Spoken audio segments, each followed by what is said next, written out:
Good evening, fellas. Evening. How are you doing? I'm doing well. Yourself and Mr. Buju? Not too bad. Yeah, Beautiful good. day.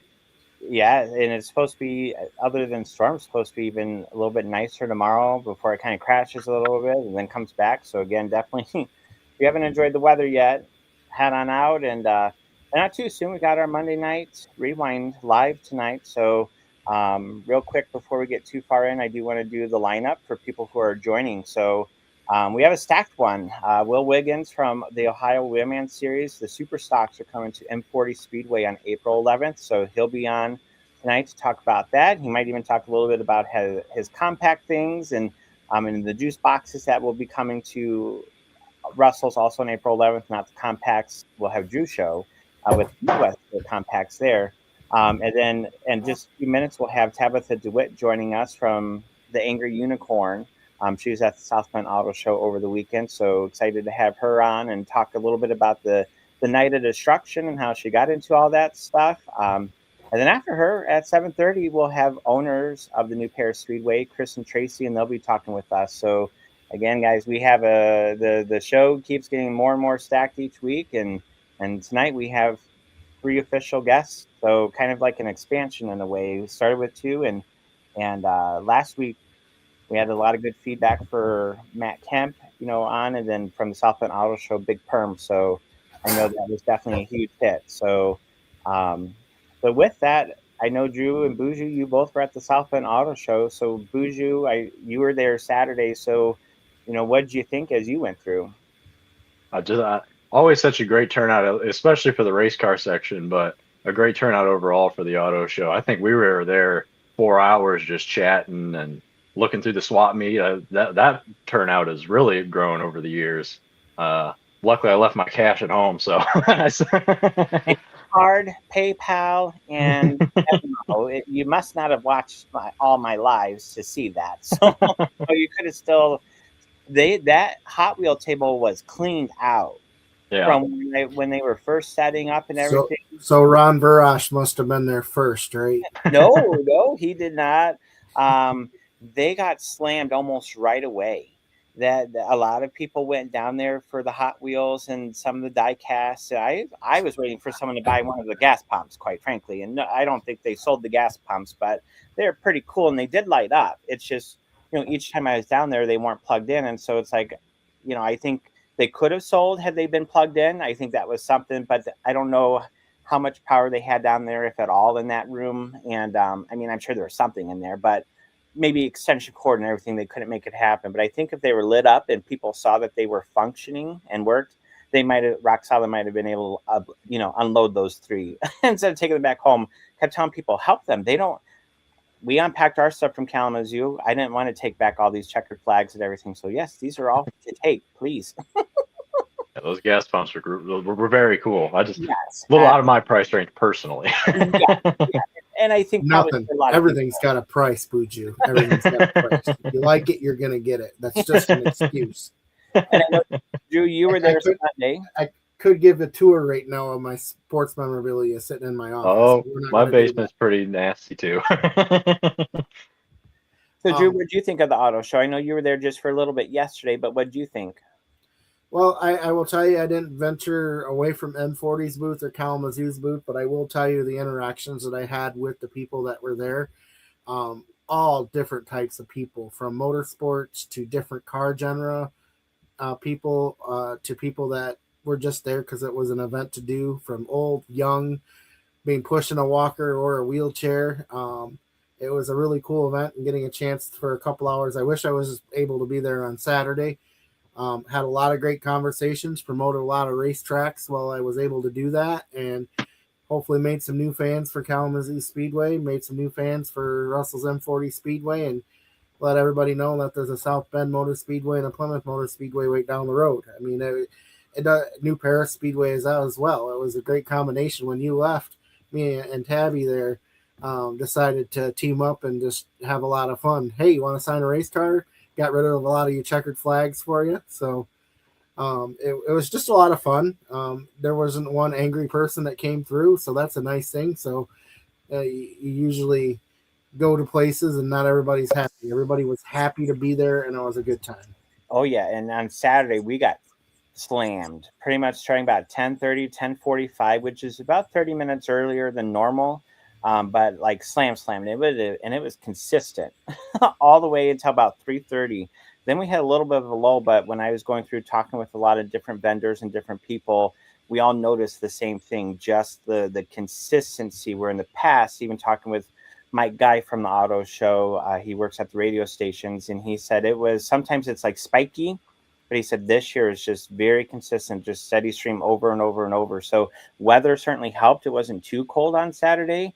That's for sure. That certainly helps. It wasn't raining, wasn't snowing, wasn't doing any of that. And then on Sunday, I mean, you couldn't ask for an even nicer day. I mean, obviously a day like today's, a little warmer, a little all that stuff, but still 60s at the end of March, considering how March came in, like it could have been a lot of different things. And how it went out last year, we were putting up and just around the corner got torn up with all the straight line winds and everything. We were leaving through a disaster zone, last year. So, the one thing that I did learn was sometimes being a big crowd is a great thing for the venue, but having a little bit slower crowd and a little bit more one-on-one time with people. yes. I got an opportunity. Tabitha actually introduced me to a mom and a young 14, 15-year-old kid asking how they could get into racing. Well, I was able to connect them with the Russells, who were able to connect them with the High School Racing Association. Oh, yeah. And we probably wouldn't have got that opportunity if it was 3:30 on a Friday and everybody was just or Saturday rolling through there. So Yeah. And that's what I liked about it yesterday. I think being a little bit slower and being able to have a conversation with people made it a lot more worth it. You get your dollars values worth it compared to just handing out schedules. Yep, absolutely. And I know Tabitha, we're going to bring her on shortly. I mean, she did an incredible job. There's a little boy who came in one time, and you have all these thousands of dollars worth of race cars right in front of him, and he popped in and said, "That's the real race car," and then he was pointing at Tabitha's car, right? So again, I think it's one of those that was a nice reminder that sometimes we forget in the racing industry, especially in short track racing, that I know for like weekly racers and people who like short track racing and turning left and Hoosier tires and all those things that, they probably dislike the Night of Destruction. It tears up the track. It does all these things. But then, you have a kid here who's like, that's the real race car. And so I sometimes think we need to remember that, the kids are the future of this, right? And it's, what does the kid see? He literally walked by late models and street stocks that are, worth yearly salaries. At a racetrack, it's about entertainment now. Absolutely.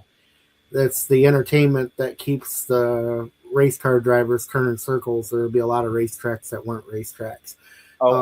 Before you bring Tabitha on, let's click, like, and share this. Get it out there. Put it out in your news feeds. Tag your friends.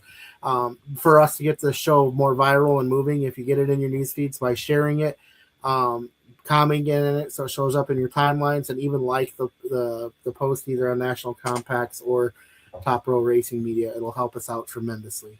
Oh yeah, and that's and it gets everyone that exposure to on here, like Tabitha. How many people may or may not know her, right? If they don't go to New Paris too often, they may not know her. Or with Chris and Tracy, it's still always funny. You hear people, oh, those racetracks still exist. Hartford's still open. Yes, Kalamazoo's still there. Or yes, Kalamazoo has a racetrack, right? You just run into so many people who've been here for years, and there will be absolutely no comments on that, by the way.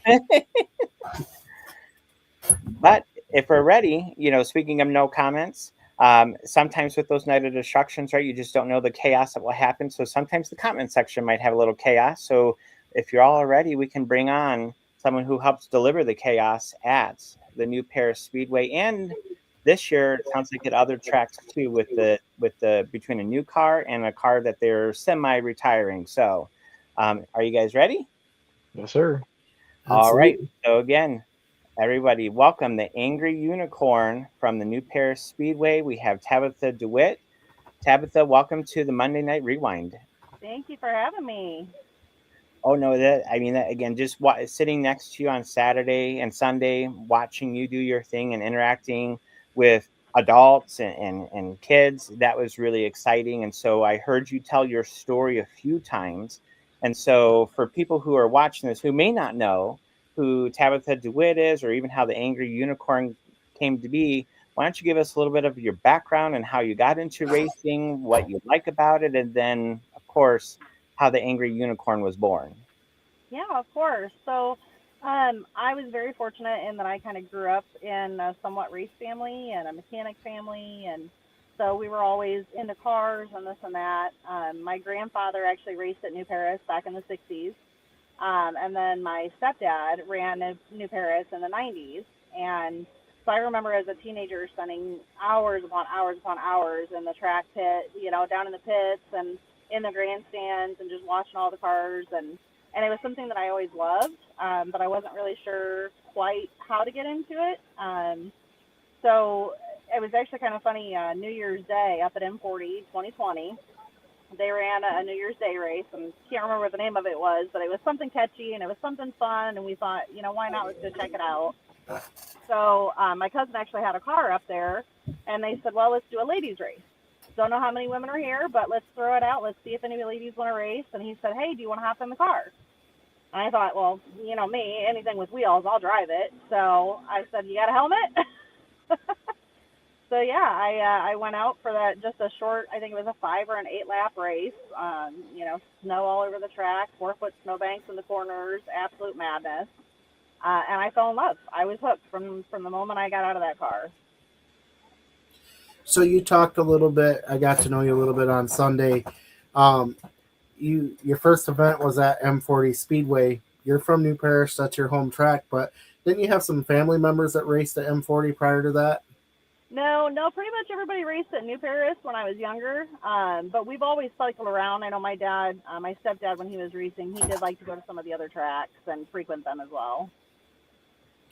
So with the Night of Destruction, that it's people say, well, it's not race. Absolutely, it's racing. It's a combination of skill to survive, being able to navigate around certain obstacles on the track. What's the most exciting Night of Destruction event you've ever raced in? I think out of all the events that I've ever ran, the Lights Out race is by far my favorite event. It's if you've never been to a Night of Destruction, you don't know what Lights Out is. They turn off all the lights in the stadium, in the track. Everything gets turned off. The only visibility that you have is whatever headlight or whatever kind of light you put up on your car. My first year out there, I was kind of broke, just starting out, didn't know what to do. So we actually took an old truck headlight, like off of an F-150, and I wire tied it to the top of my car. And that was the light that we ran for Lights Out that first year. But yeah, it's a lot of fun. We've upgraded now. We have some fun light bars, and we even have a black light so that our unicorn glows during that race. And we have a lot of fun with it. Well, and do you want to talk a little bit about like even New Paris, right? And they're a track that has 6, 7, sometimes 8 Night of Destructions a year, and it's like once a month they have something going on for that group, and they have a season championship where you guys, you get trophies for different things. They do collect points, and where you get honored, that kind of deal. So do you want to give a little bit about what a Night of Destruction might look like at New Paris, where obviously you talk about Lights Out, but even in the G.I. Jane race, right? All the ladies are out there and they're hitting each other. So it's not like, oh, you can't touch this, right? No, you can't put them in the wall aggressively, but move them out of your way if you need to. So if you want to give a little bit of that background. Yeah, so, Night of Destruction is just that. It is full chaos, full mayhem. Even in the clip that you showed before, there's rollovers, there's fires, there's just absolute craziness. But New Paris really has something special with their Night of Destruction event. You can go to a lot of other tracks, and Night of Destruction is fun, but New Paris has a really amazing community. We can go out on the track and we can beat the tar out of each other and absolutely trash each other's cars, and we walk back into the pits and we shake each other's hand and say, man, that was fun. You've got the spectator races at the very beginning, so if you want to come out and you're not really ready to jump into a race car yet, but you want to just play with the track and see what it looks like, You've got your spectator race, you've got figure eight one-on-one, so kind of that head-to-head. I know sometimes it's really funny to get different groups of people in the pits where they kind of bet against each other and say, who can be the fastest out of the two of us, and so that's always fun. The ladies races, it's nice for some women who are jumping into it. Maybe their husband races and they're like, I kind of want to play around a little bit, but I'm not sure that I want to go in all the way yet. So the G.I. Jane race is really nice for women who are kind of jumping in and getting started. But then for those of us that, we just love the sport too, it's great for us to get out there and stretch our feet a little bit before we dive into the big enduros and things like that. So Buju's been quiet over there, Buju, so don't feel afraid to jump in. Do you got any questions for Tabitha? Nah, Night Destruction is very much out of my realm, so I'm just enjoying listening so far. Drew kind of stole my question with your favorite event to run in a Night of Destruction.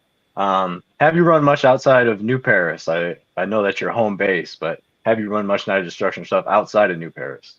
I have. So as I said, we started in 2020. M40 was kind of where I started at. And then, of course, New Paris is close to us. So we do like to go up to M40 and check them out every now and then. We're definitely looking forward to getting up for some of their events this year. I'm really looking forward this year to hitting Hartford. We wanted to in the last couple of years, and our schedules just didn't allow it. So we're really hoping to get up there and check out one or two of their events. I've raced Plymouth, actually back before Plymouth went to asphalt. I raced when it was still dirt down there. Let's see, South Bend. I've been to Kalamazoo, so I've kind of been to most of the local tracks. So you had some really cool things at the car show. One was having the youngsters and old people sign your car. It wasn't all young people either. I saw a couple adults that were asked. And, also, you had a schedule there, and you had all of the Night of Destructions in the area on that schedule as well, too. Talk about how important it is to, you and I kind of had this conversation a little bit, to make sure that there's people in the stands at every track, no matter where it's at. And I think you did a good job with that at the car show. Yeah, I appreciate that. Of course, New Paris will always be home to me, regardless of where the track is, what state the track is. That track will always be home to me just because of my family history and because I just love that track. But, at the end of the day, we're all here for our sport. We're all here to keep racetracks open. And in order to do that, like you said, we got to get seats and, butts in the seats. And the best way to do that is to support each other. And I did have a schedule that I put together just for those Night of Destruction events. And it showcased every one of the local tracks, because at the end of the day, if you're not coming to New Paris to see me, let's see you go to, M40, or let's see you go up to Hartford and maybe experience something a little different. So it is very important to me. I do spend a lot of time doing outreach events. I do a lot of local parades. We do touch a truck events. So there's just a lot that we try and really do for the track and for the racing community as a whole. That's awesome. So when you think about, like, with New Paris Night of Destruction, one thing that they also do that I know Russell's M40 Speedway plans to do this year with their Rectobers, that's New Paris, Day of Reckoning. There's just a lot of wrecks going on, by the way. Just wreck, everything's a wreck, right? But with their Day of Reckoning, they want to have some autograph nights. And I know at New Paris, that's something that they have been doing, with these Night of Destructions, is the autographs night. So what does that mean to you guys as Night of Destruction competitors? Because some do switch over. You have Spencer Wardinger, who'll race a front wheel drive or jump into something else, and then he comes out and he's racing trailer races and enduros and that sort of deal. So, he's a weekly racer who pops on over. I know Aaron Hapner with the New Paris Shark, he's jumped into a Hornet before. And so that's something that, sometimes those weekly racers come to let off steam at a Night of Destruction, because they can crash a car there and it's not going to cost them thousands of dollars to fix. But with that, a lot of times racetracks do autograph nights for their weekly racing programs and that sort of deal to connect drivers and fans. But at New Paris, again, it's almost like a not a weekly program, but a monthly program with some autograph nights. So what does that mean to you guys to have the autograph nights and a chance to connect with a lot of your fans, which, again, I know you do so well with the Angry Unicorn? It's really neat because as a driver, we tell people this is autograph night. You can come down, you can meet your favorite drivers, you can get their autographs. For me personally, I want their autographs. because the fans are the reason why I'm there. When a little kid comes up to me and tells me a story of, I think the most touching one that I've had yet was a young boy who he said, "Can I put my cousin's name on your car?" And I said, "Of course, honey. Whatever you want to put on there, go ahead." And his mom came up and she said, "Did he explain to you why he wanted his cousin's name?" And I said, "No." She said, "The reason he wanted that is because his cousin is no longer with us, and he was a very large fan of the track and of the sport, and he wanted his cousin to be able to live on the track." And that for me, that just warmed my heart and just truly touched my soul that, they have so much confidence in us and they have so much faith in us that they want us to carry on their stories and their families. And so for me, I love hearing those stories. I love having their names on my car. I think right now we probably have about 400 names scattered across the car. And it's a blessing to me because, again, that's why we're out there. That's why we do what we do. Doesn't matter if we're turning circles on a Friday or Saturday night or destroying things. It's an entertainment business from the time you enter the gate and the time you leave. Talk about some of the most interactions. You talked about the young 15-year-old. Let's talk about some of the adults, because we saw the adults at the car show that were signing your car. I mean, that's important too. We always sometimes focus on the kids, but we need those adults to bring the kids. Talk about some of your interactions with the adults and trying to get them out to a night of destruction or a regular night of racing. Do you struggle with that conversation, or are they more more used to it, or not even know what racing or night of destructions are? It's funny. A lot of people don't even really know what night of destruction is. So I feel like I try to describe to people, I said, if you think of demolition derby meets racing, or, I used to tell some of my clients full contact racing is the easiest way to describe it. The purpose is to race. Yes, I want to win the race, but the nice part is I'm allowed to move you. And that's always fun. So having those conversations and explaining to people what it is and just getting them excited. We also, last year, we did a really fun kind of scavenger hunt out at New Paris Speedway. So I had some little stickers made of the Angry Unicorn, and I went around to the track and I hid those stickers in somewhat plain sight. And we gave teasers and we asked people, how well do you really know your track? So they hunted around the track, and it was hysterical because the very first person that found all 5 stickers was a grown man. And he was about as proud as he could be to come and tell me, "I found all your unicorns." So, we try and get a little bit of everybody involved in different ways, but it's a lot of fun. I mean, I think sometimes the adults are just as big a kids as the littles are. Now we got Chris and Tracy in the background. If you were a promoter, what event would you create for a night of destruction? We're going to make you put your thinking cap on now. Oh, goodness me. I'm kind of a sucker. I like obstacles.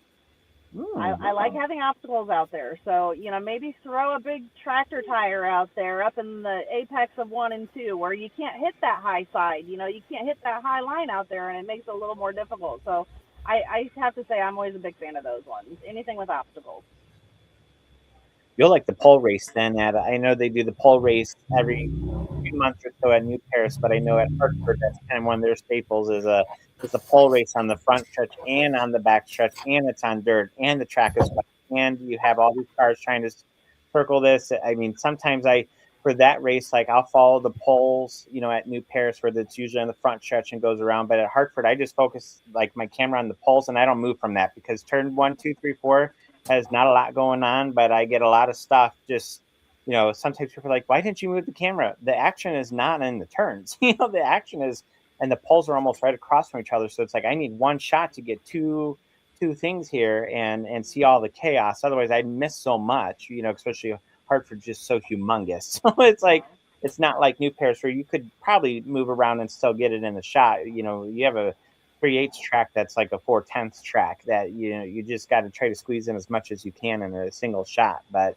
I know that's something that when you do the parade laps, right? New Paris is really big at parade laps, and it's not so much an obstacle, but you have all the cars on the track doing that. Do you want to tell everyone a little bit about the character of your car and what helps you stand out, especially in a parade lap where you have 70, 80, 90 cars out on that track all at once?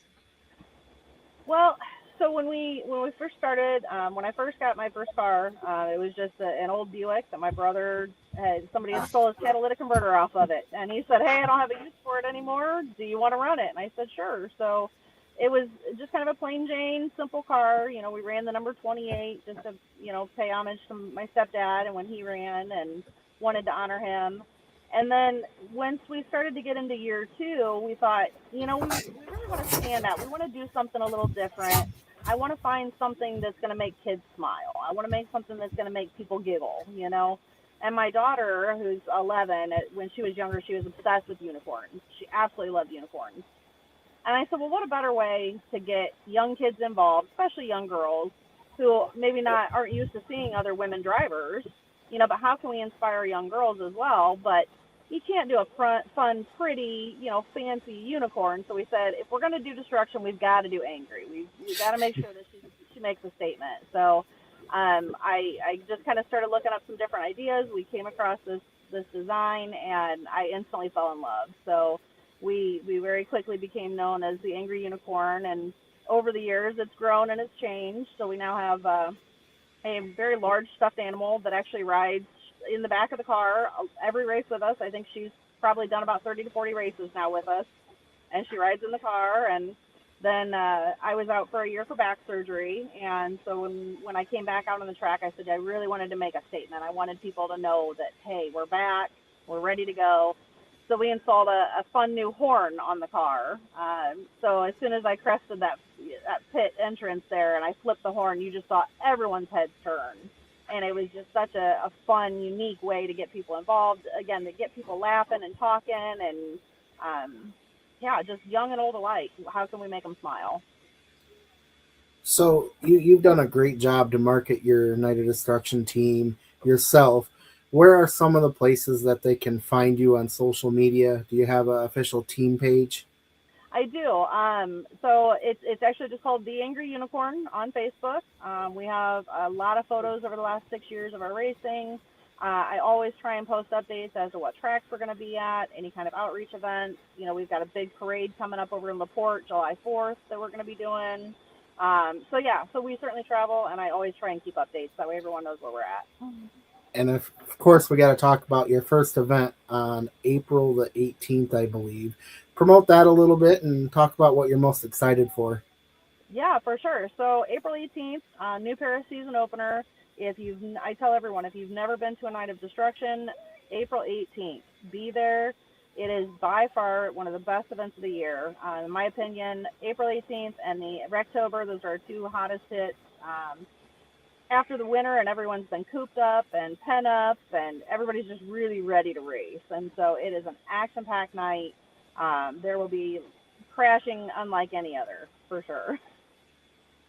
Well, and that's usually one of the bigger ones for you guys. And then I know July 4th, that holiday one. I think this year it's on the 3rd, Friday the 3rd, or Saturday. Now I gotta look again. That might be Saturday. That's not right. That it's Saturday. I think it's Saturday or some. They usually that might be Friday the 3rd. Because I think Kalamazoo has an event on the same night, Drew's show for his Freedom Night. But I know that's another big one. Then the October one is huge, and I mean, there's many throughout the year that you can see some of the same events, like the Pac-Man race, and it's still chaos. I mean, that's my favorite race that I watch there at New Paris is the Pac-Man. I always look forward to that one for sure. So, so do you want to talk a little bit about what makes each one unique, especially when you run so many of them in a year, how fans can expect, like, yeah, you might see 7 Night of Destructions, but we promise you there's going to be entertainment and funny things at every single one, and chaos. Oh, absolutely, absolutely. And I think, our race director always does a great job of trying to mix up races. So, yeah, you're going to see your ladies race, and yes, you're going to see your mattress race. That one kind of comes and goes. You're always going to see your enduro. But we always try to throw in some fun races here and there. One of the new ones that they introduced, I think last year, was the Wrench It Up race. So, for those people who love a figure eight, this is a modified figure eight. Just because for safety reasons, obviously, we have had some people injured during that figure eight in the past. And so we want to put on a show, but we want to keep everybody safe. So we kind of modified that a little bit and played with it. I know Steven does a great job of coming up with new races every time. So again, yeah, you will see some of the same races, but it's definitely a nice mix every week. Well, again, I know that's April 18th is coming up for sure. Buju, any last questions before? I know we got Chris and Tracy. They're already in the staging area, so I feel like, did you come up with something in that time? Because I felt like I jumped on you a little bit there. No, I think you guys did a great job covering everything. I'm excited for April 18th now. Oh yeah, I mean, again, that night of destruction, I tell people, you know, and it's not to fluff anybody, right? It's the new Paris night of destructions are just. I sit up there and you got Jeremy Wardinger on the mic, who I just sit up there and I just laugh nonstop. I'm like, I'm recording right now. I don't want people to hear that I'm laughing, but sometimes he just says things and you just it comes out, right? Like, it's easier for the crowd to do that because they're supposed to do that. But when I'm on video, I try to be neutral and quiet, and sometimes when I hear him, I'm like, oh my goodness gracious, what did he just say? You know, and so we talk about it afterwards because he is super entertaining. But what people probably don't give him credit for is that he can do weekly racing too. When he announces, he can flip it right over. So he's not just a Night of Destruction guy, but I know a lot of people love him on Night of Destruction. He definitely keeps it entertaining. So Chris and Terry, if you notice, had a question. I don't know if we covered it, but what made so angry? I think they're talking about the. Oh yeah, the Angry Unicorn. Yep. Well, so my daughter, she is, I jokingly call her my fireball. She is very outgoing. She is just a ball of energy and a ball of love. And so we said, you know what, again, we can't have this nice fluffy unicorn. My daughter is not a gentle unicorn. I am not a gentle unicorn. We definitely know how to take it out. But, you know, one thing I do want to say really quick is, if you've never been to a Night of Destruction, if you're even contemplating joining it, wanting to be a part of it, New Paris is the track to be. We have such an amazing community there. We all look out for each other. We all help each other. And sure, you're going to get some people here and there that may be newbies that don't really know people. But even when you're new, come ask for help. We're always there to support you. If we've got a tool that you need, come grab it. We want to see you back on that track just as bad as we want to be there. Oh yeah, they put on a show, and that's what's important to the drivers. I mean, even not last year, but 2 years ago, there was a moment that happened that the drivers said, "We're not going to do this race until this is solved," and they were out on the track. And again, we won't go too into the details. It had nothing to do with the racetrack. It's just someone's GPS was not calibrated, and they got lost somewhere. And those drivers, you know, that was something. You got Frank Gasco down there. You had. Oh my goodness, who else was Jeremy might have been down there. He just had a couple people who are like, no, we're not going to race. GPS needs to be located, and then we'll get the show going. So I think that too, right? They could continue on and not even cared, but they said, no, we're putting on a show for you, but we're not putting on the show until that's. And you just don't see that in a lot of places. I thought that too was an incredible moment where it's like, no, we're in all this together. Let's solve this situation.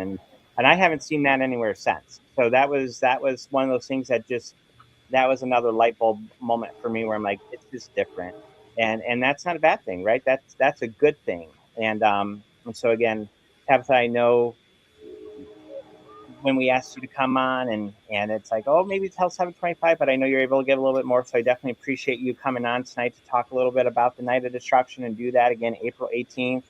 I forget when the autograph night is for the Night of Destruction, but Chris and Tracy, I know they're in the States. You might be able to tell us here.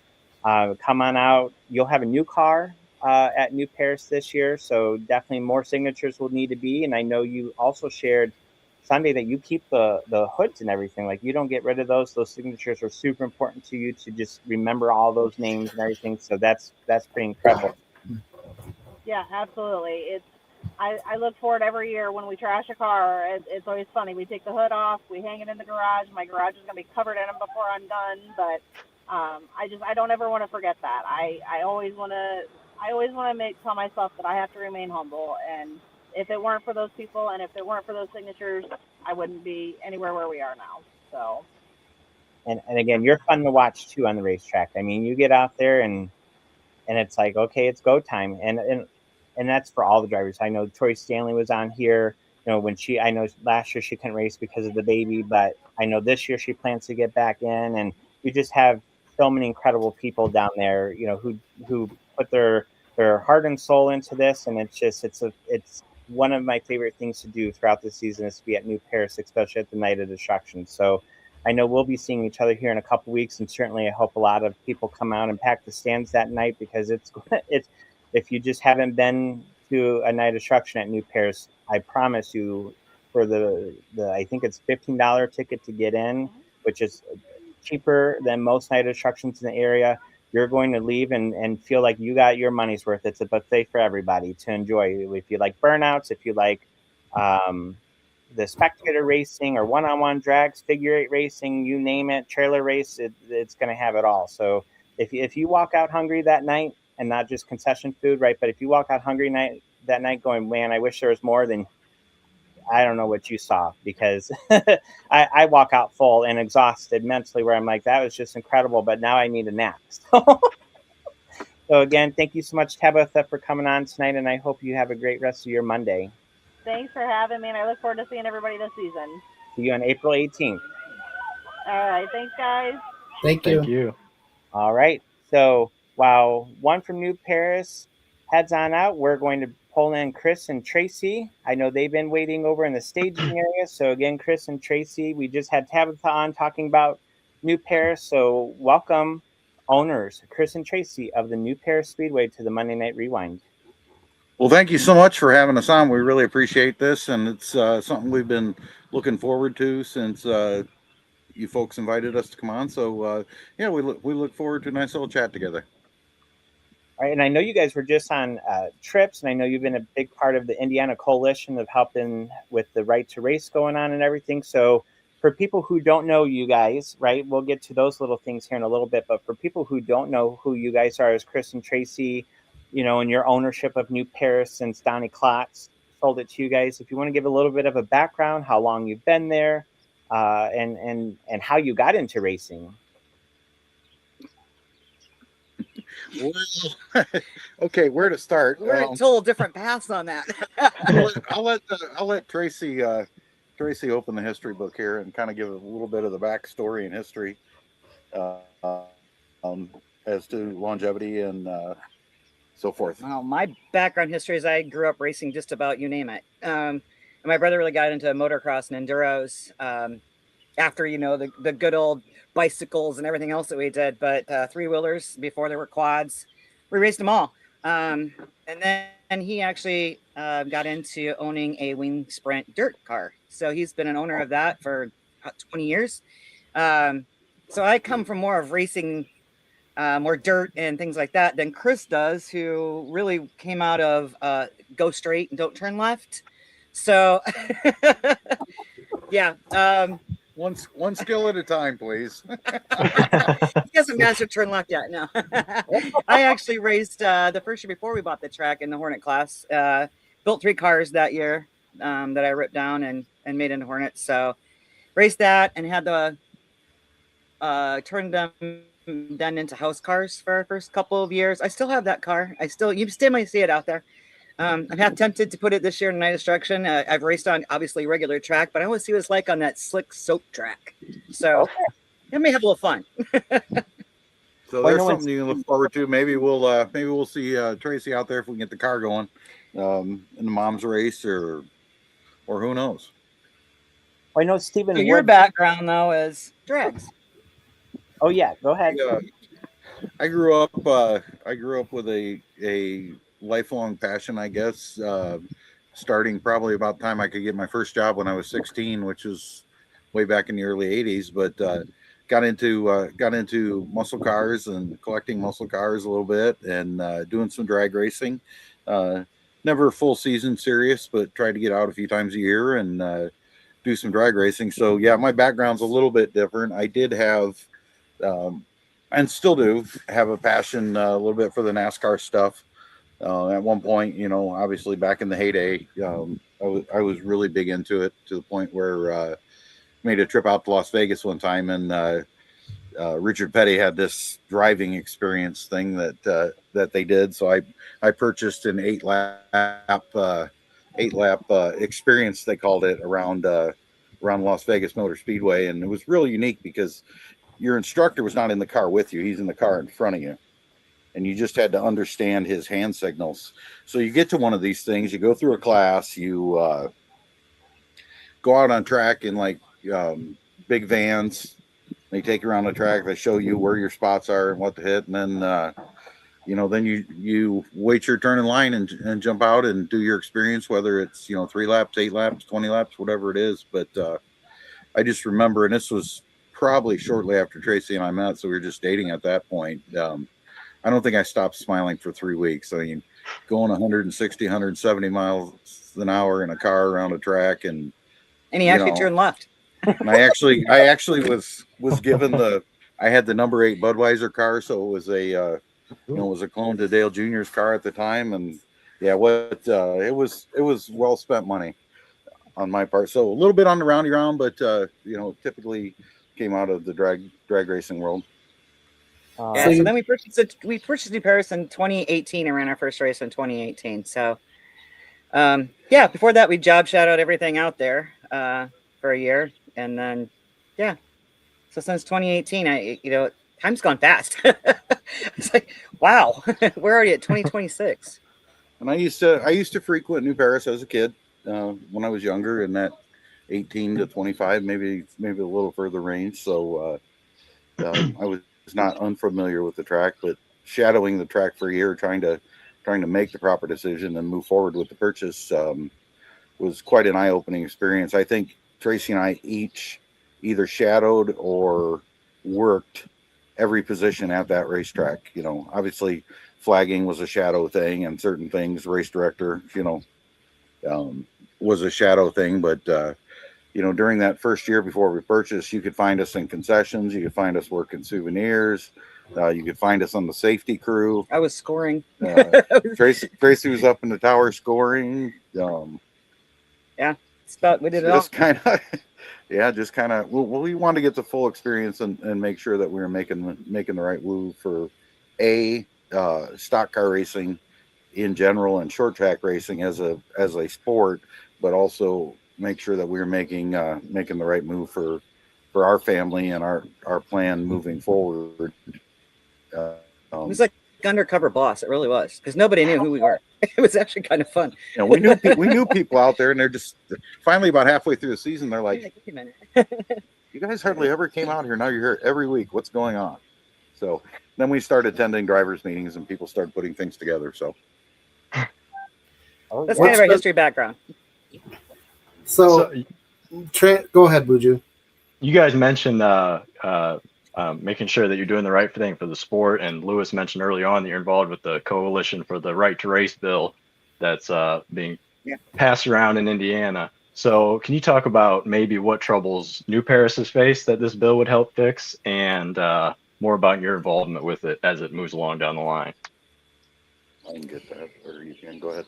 I mean, so I went down and younger member of the Indiana Coalition, putting it back together 2 years ago. And my first question was, hey, I'm hearing what's going on in Arkansas and what's going on in Iowa, and why isn't Indiana putting this bill up, right?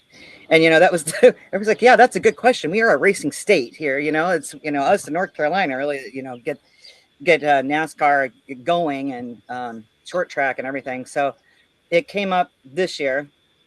Indiana has a very short opportunity to do so. I'm glad it came up in Michigan. It's still, last I knew, going through Michigan, being put on the docket for a vote. So that's good. And there was actually four other states this year to put it up. So, it really comes down to tracks have been around for a long time. We're on our 70, oh my gosh, I'm losing track. 78th year? 78th year.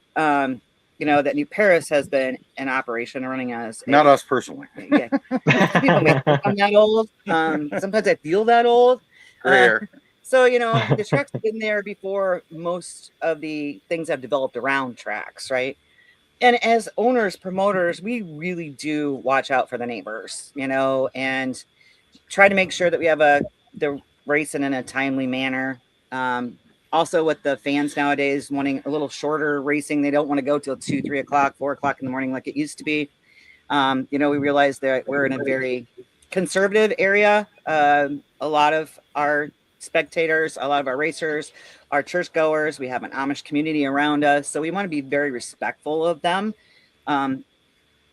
So I think a lot of tracks are that way, but it's just a bill to just protect those tracks for those that have been around that long. Of people can't just say, hey, we want a track to go away because they're too noisy. Well, really, I know a lot of things that are probably more noisy than those, but we respect that. But we were there for a long time, and it is a sport, and there's a lot of backing. So something to add on that?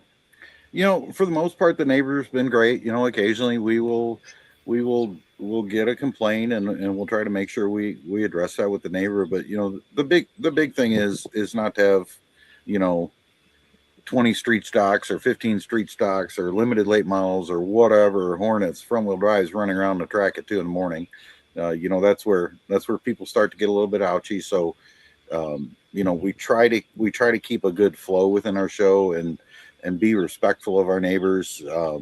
Another thing that we started doing immediately after taking ownership was first thing Sunday morning after a race night, we've got a crew that comes out and helps pick up. And the size of that crew varies, but there's a core group of folks that come out on Sunday morning, and I'll go unlock the gate at 9 o'clock, and they will start picking up trash, especially anything that's road vision, anything down in the pits, County Road 127, anything along 46 that the neighbors can see. We really try to keep that cleaned up and not leave piles of junk laying around as much as possible. There's, after an NOD, there's people that have to come back on Sunday morning or Sunday afternoon and get some cars. But when you got race teams bringing 8, 10, 12 cars, making 2 or 3 trips, we try to keep it as clean as possible. We also try extremely hard, and we've done this from day one. Any sponsorship money that we receive, whether it's a class sponsor or a billboard sponsor, so forth, that we receive at the track, unless the sponsor themselves has earmarked a portion of it to go directly to purses, that money goes right into, after expenses are paid for banners and so forth, that goes right into track improvement. And we try to do as much improvement to the track every year as we can. We've put in some concrete walls. We finished paving and repaved the figure 8 area. In fact, we even invested last year in putting in a timing loop to potentially do, a class worth of figure 8 racing, which is going to give the race fans themselves something a little different to look at, other than watching the same movie every week, so to speak. We've invested in a lot of safety equipment. We make sure that our safety crews, have proper gear to wear. And, typically if they come to us and ask for a tool that would aid in helping a driver out in a situation of an accident or something, unless it's an outrageous request, we typically answer it with a yes right away. Anything from as little as seatbelt cutters on up to, hey, maybe we need to try something different from fire extinguishing, or maybe we need an extra tow truck or so forth. So we try to, we try to do the best we can. We're not perfect. No one is.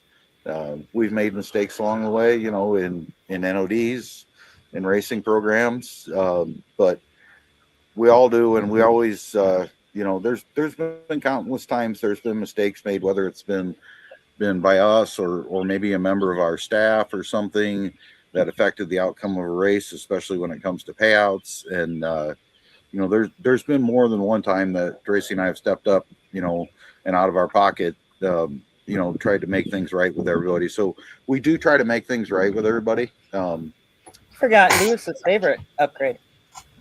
Oh, yes.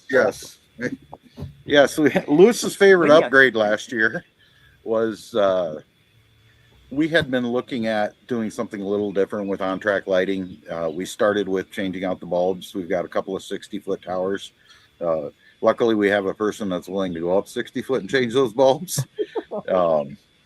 But once that was complete, and we had already started putting some LED lights throughout the pits, but we started last year with a project, and it took me and a few other people pretty much all summer long, but every incandescent or halogen or vapor light that was around that racetrack has now been converted to full LED.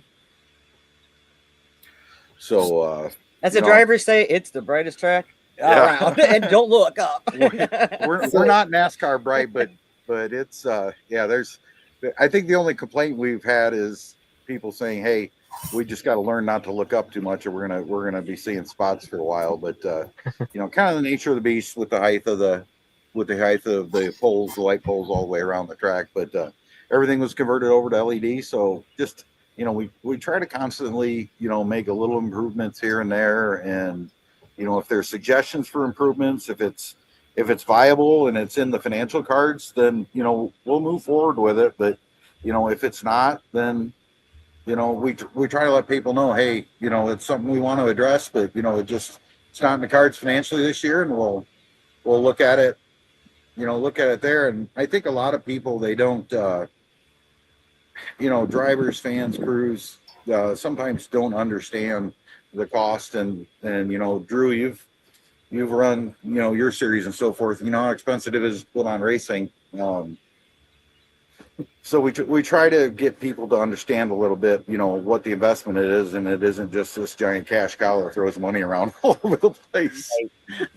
No, so just let's put it this way: we haven't quit our day jobs.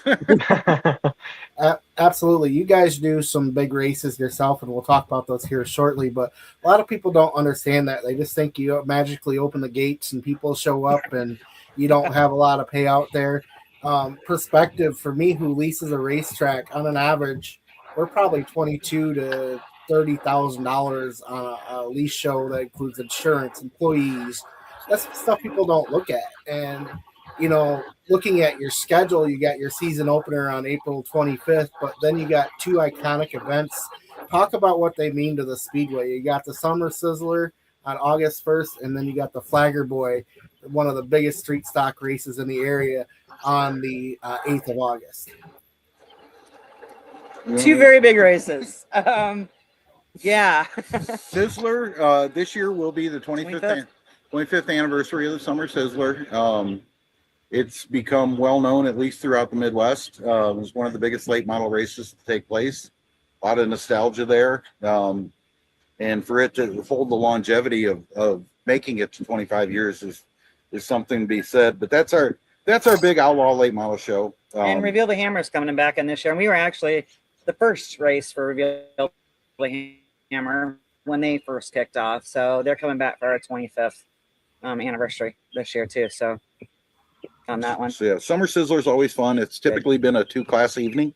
And Drew, your amount for your night, take that like 3 times for that Sizzler. Absolutely. We people don't ever realize that. They're quick to criticize on things, but they don't realize the sacrifice that the track owners themselves and promoters put at risk, their livelihood, right, their day jobs, their own property, just to give these people a place to race. And the Sizzler, and that's why I brought up the Sizzler and the Flagger Boy, because those are the two most prestigious and expensive races in your area. They are, and I think both of them are known to us, and nobody can call Nancy Gallo a friend. The Flagger means something big to us too, and taking over that was something we weren't going to do away with. And I think Chris sat down, or we sat down, and he came up with this great idea about let's give more people options, and let's do the twins. Like, that's really cool. So how do we do this? And he goes, you figure out the payouts. Okay.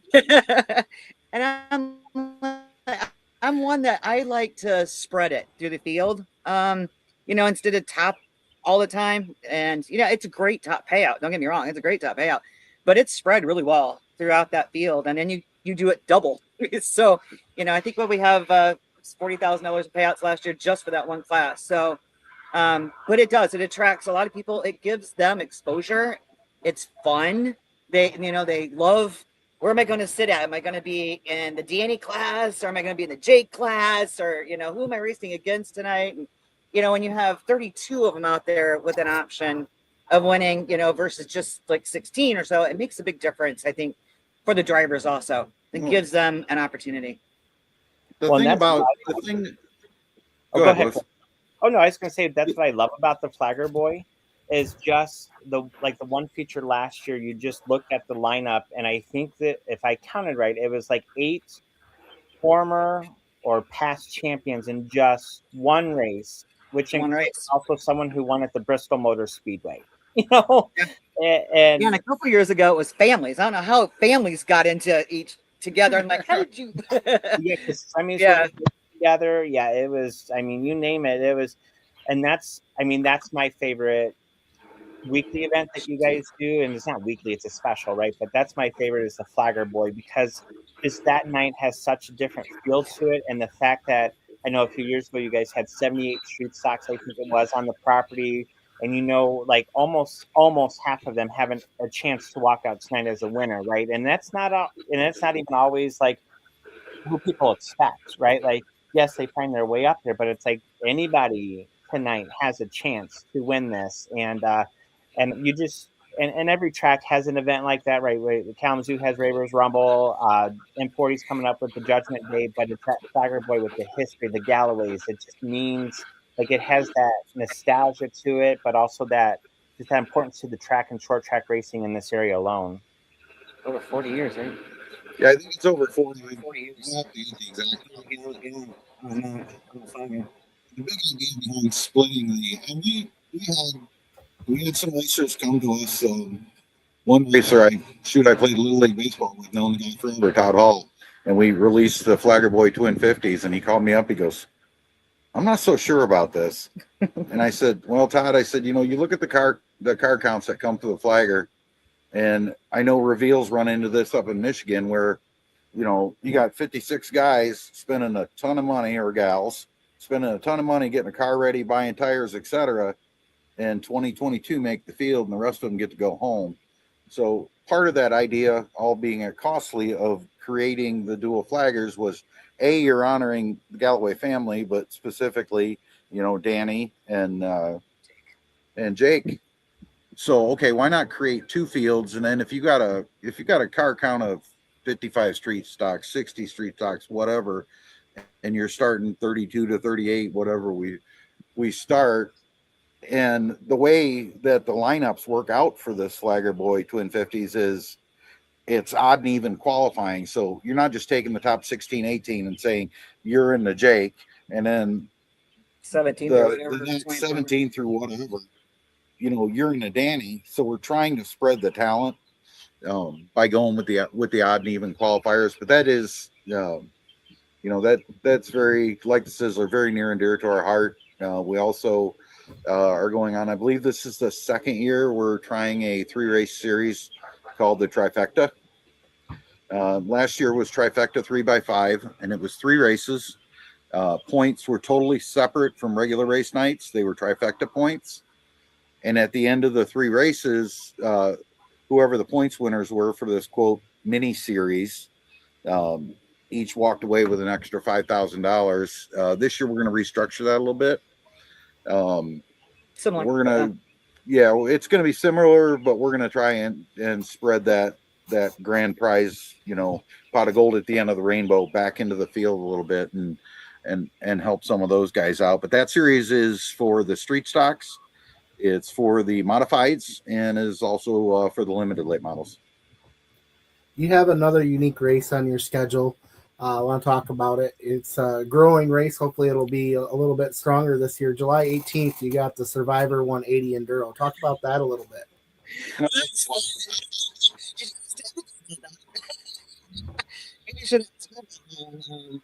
They were great. The ladies were awesome in that. Lost their power steering on lap like 5 of 300, and I think they went 315 laps. Yeah. Altogether, 365 laps that Enduro went, the winners. But yeah, those ladies lost their power steering, and we did it as she was talking about, the wrench it up. So it wasn't round. It was in and out and in and out. So we ran it in our wrench it up style. So they were really cranking on that wheel, and then they lost part of their gas pedal partway in. So they had to stand in on as they were. But so anyways, it was 3 hours. That's your 180. you had to have 3 drivers. They each had to race a minimum of 30 minutes, each driver, which we had people that were, in the pits watching that, marking that down, making sure back to the tower, everybody's good there.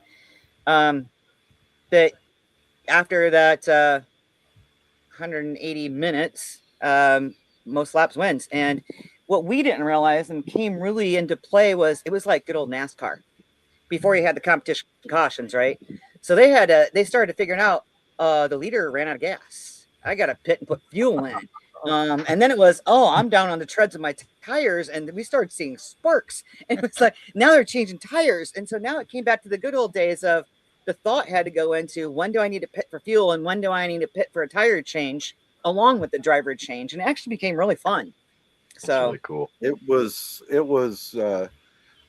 I started out making it a 12-hour and went, that's too long. So I cut it to 6 hours. And then that was kind of my thing. And like, okay, let's just start out with, 3 hours and let's see how this rolls. And it actually was pretty good. And it was a lot of fun. Being the inaugural race, we didn't know what to expect for teams. We didn't know what to expect for a crowd. And I think sometimes when you do something like that in the inaugural, there's some people that, are a little cautious saying, yeah, let's see how this one goes and maybe we'll join in. And that's the response we got. But we got more coming out this year already we know of. So I know I went to the track that day thinking, okay, 3 straight hours of this, where am I going to go hide and possibly take a nap? But oh my gosh, we were in the tower screaming the last it was so 25 minutes. We were actually taking bets. Are these guys going to pass these guys? And what's going to happen? And they're coming back up. And it was actually very, very fun. Bets, no money in it. But it was, I went to the track that day saying, I'm just wondering, is this going to be a snoozer? Are people going to hate it? But what have we got to lose? We're gonna try it for the first time and see what expands on it. And by the time it was over, like Lewis said, leaving a night of destruction, being mentally exhausted. We were mentally exhausted. It was fun, and I'd bounce between the tower and the pits and check on them down there. And I don't think there was a single driver that left that night after all the racing was done that didn't say, I can't feel my arms, or man, my arms hurt, or geez, am I tired? But we'll see what this year brings. It was definitely the inaugural race showed enough positive out of it from drivers, fans, social media, etc., that it was definitely worth a second go at it. No, it looks like a lot of fun. They used to do one at Bearfield Speedway, the 12-hour or 24-hour race, and there was a guy that came up. Yep, the grocery getter. And they had a guy that raced their last enduro. That's where this started coming from. So I think if you build on it, you'll have a lot of success and a lot of fun, because I think there's a lot of people that want to do that. It'll be a cool event for you. And then I see you got a couple more traveling series coming in on July 11th. You got the VORA, and then the first ever appearance on August 1st of the Great Lakes Truck Tour. Talk about those two organizations and something a little bit different for the new Paris fans. I'll start with Tracy. Move on to the trucks. VRA has been coming in the last several years for at least one event, and typically we'll couple them up with a demonstration race from the Michiana Vintage Racers. So real interesting to watch. You get the vintage guys there, and all these old names are coming out of the woodwork and out of the closet and out of the cobwebs, from 30, 40, 50, maybe even more years ago. And then you put this with the vintage modifieds, which, put on a really decent show. And it's just something a little extra. I think I mentioned earlier in our conversation here that, and I think I could probably say that this phrase came from Donnie Klotz, was, people don't want to go watch the same movie every week at the racetrack. So you got to throw some things in there, but you got to keep your core with your weekly stuff and throw in some bigger shows. We've tried some classes that haven't worked out. We've tried some things that worked out great, and you just gotta keep trying and possibly do something a little bit different. You're not going to please 100% of the people 100% of the time, but that's with anything in life, not just racing. So I'll let you talk about The Truck addition to the Sizzler, which is a third class this year. Yeah. So Randy Maggio from Painesville, actually, Lorraine. and Lorraine, leasing now with Painesville this year has really started up this truck series, and got to know Randy down at RPM. I think our first year was his first year. He was still in college actually. We got to know Randy, and so we messaged back and forth every once in a while. How's it going? What's going on? Different things like that. And he actually messaged me, I don't know, about 4 months ago and went, "Hey, yeah, I got this truck series. What do you think about truck series and coming over that way?" And I'm like, "Yeah, truck series different. You know, people are getting into trucks, I think, more and more, and it's something we don't see around this area very much. So it'd be good to see, you know, and the fans, I think, would like that." So started looking and trying to put a date together. I said, why not the Sizzler? You know, why not put it with the Sizzler? So give them something, you know, different and unique to look at too, and maybe bring some different fans out or get them into racing a little more. So it's kind of how it all kind of evolved and out and through. But yeah, it's just track owner at RPM in Daytona, and Randy and us kind of just clicked and keep in contact. So Which is a great venue for track owners out there. For those who are not familiar, what the RPM workshops are, they're put on in combination with PRI folks and with Racing Promoter Monthly, which is Joe Scottnicki. But you get together for a series of workshops, meetings for a couple days down in Daytona. You start early in the morning. They make sure you get done early enough, whether you can go to Volusia if you want to watch dirt. You go to New Smyrna if you want to watch some stock car stuff. We've watched some ARCA races directly at Daytona in a suite that they secured. But it's really about networking and getting to meet other track owners. A lot of roundtable discussions about what's working. I mean, anything from concessions up to racing, and to tires, and to this and that. Some of our vendors track are there. pros, do you name it? It's everything. They'll have a complete seminar on announcing, a complete seminar on track safety. Looks a lot of what you guys saw at PRI this year. Yeah. Which PRI, I think, is doing a good job now of bringing that together in Indianapolis too. So, you know, if you can't get to RPM, it's great. You know, you're there And right in the heart. That's Joe's behind that, and Tom, right? Tom Deary. Yep. Tom Deary is Great behind guy. that, and Tracy spent a fair amount of more time in meetings with Tom, so she's got to know him a little better than I do. But Good family. Yeah, we've had some good reactions with them. The fellow that owns Madison up in Wisconsin, Greg McCarnes. Yep. We've talked to him a few times. I bet. The previous owner of Slinger, Todd. Yep. Steve out in Washington. I mean, all over the country, which is really good because you get to hear what else is going on outside of our area. You know what's working for them or not working for them, or what they're seeing. You know, and we get to compare and it's talk shop. It's fun.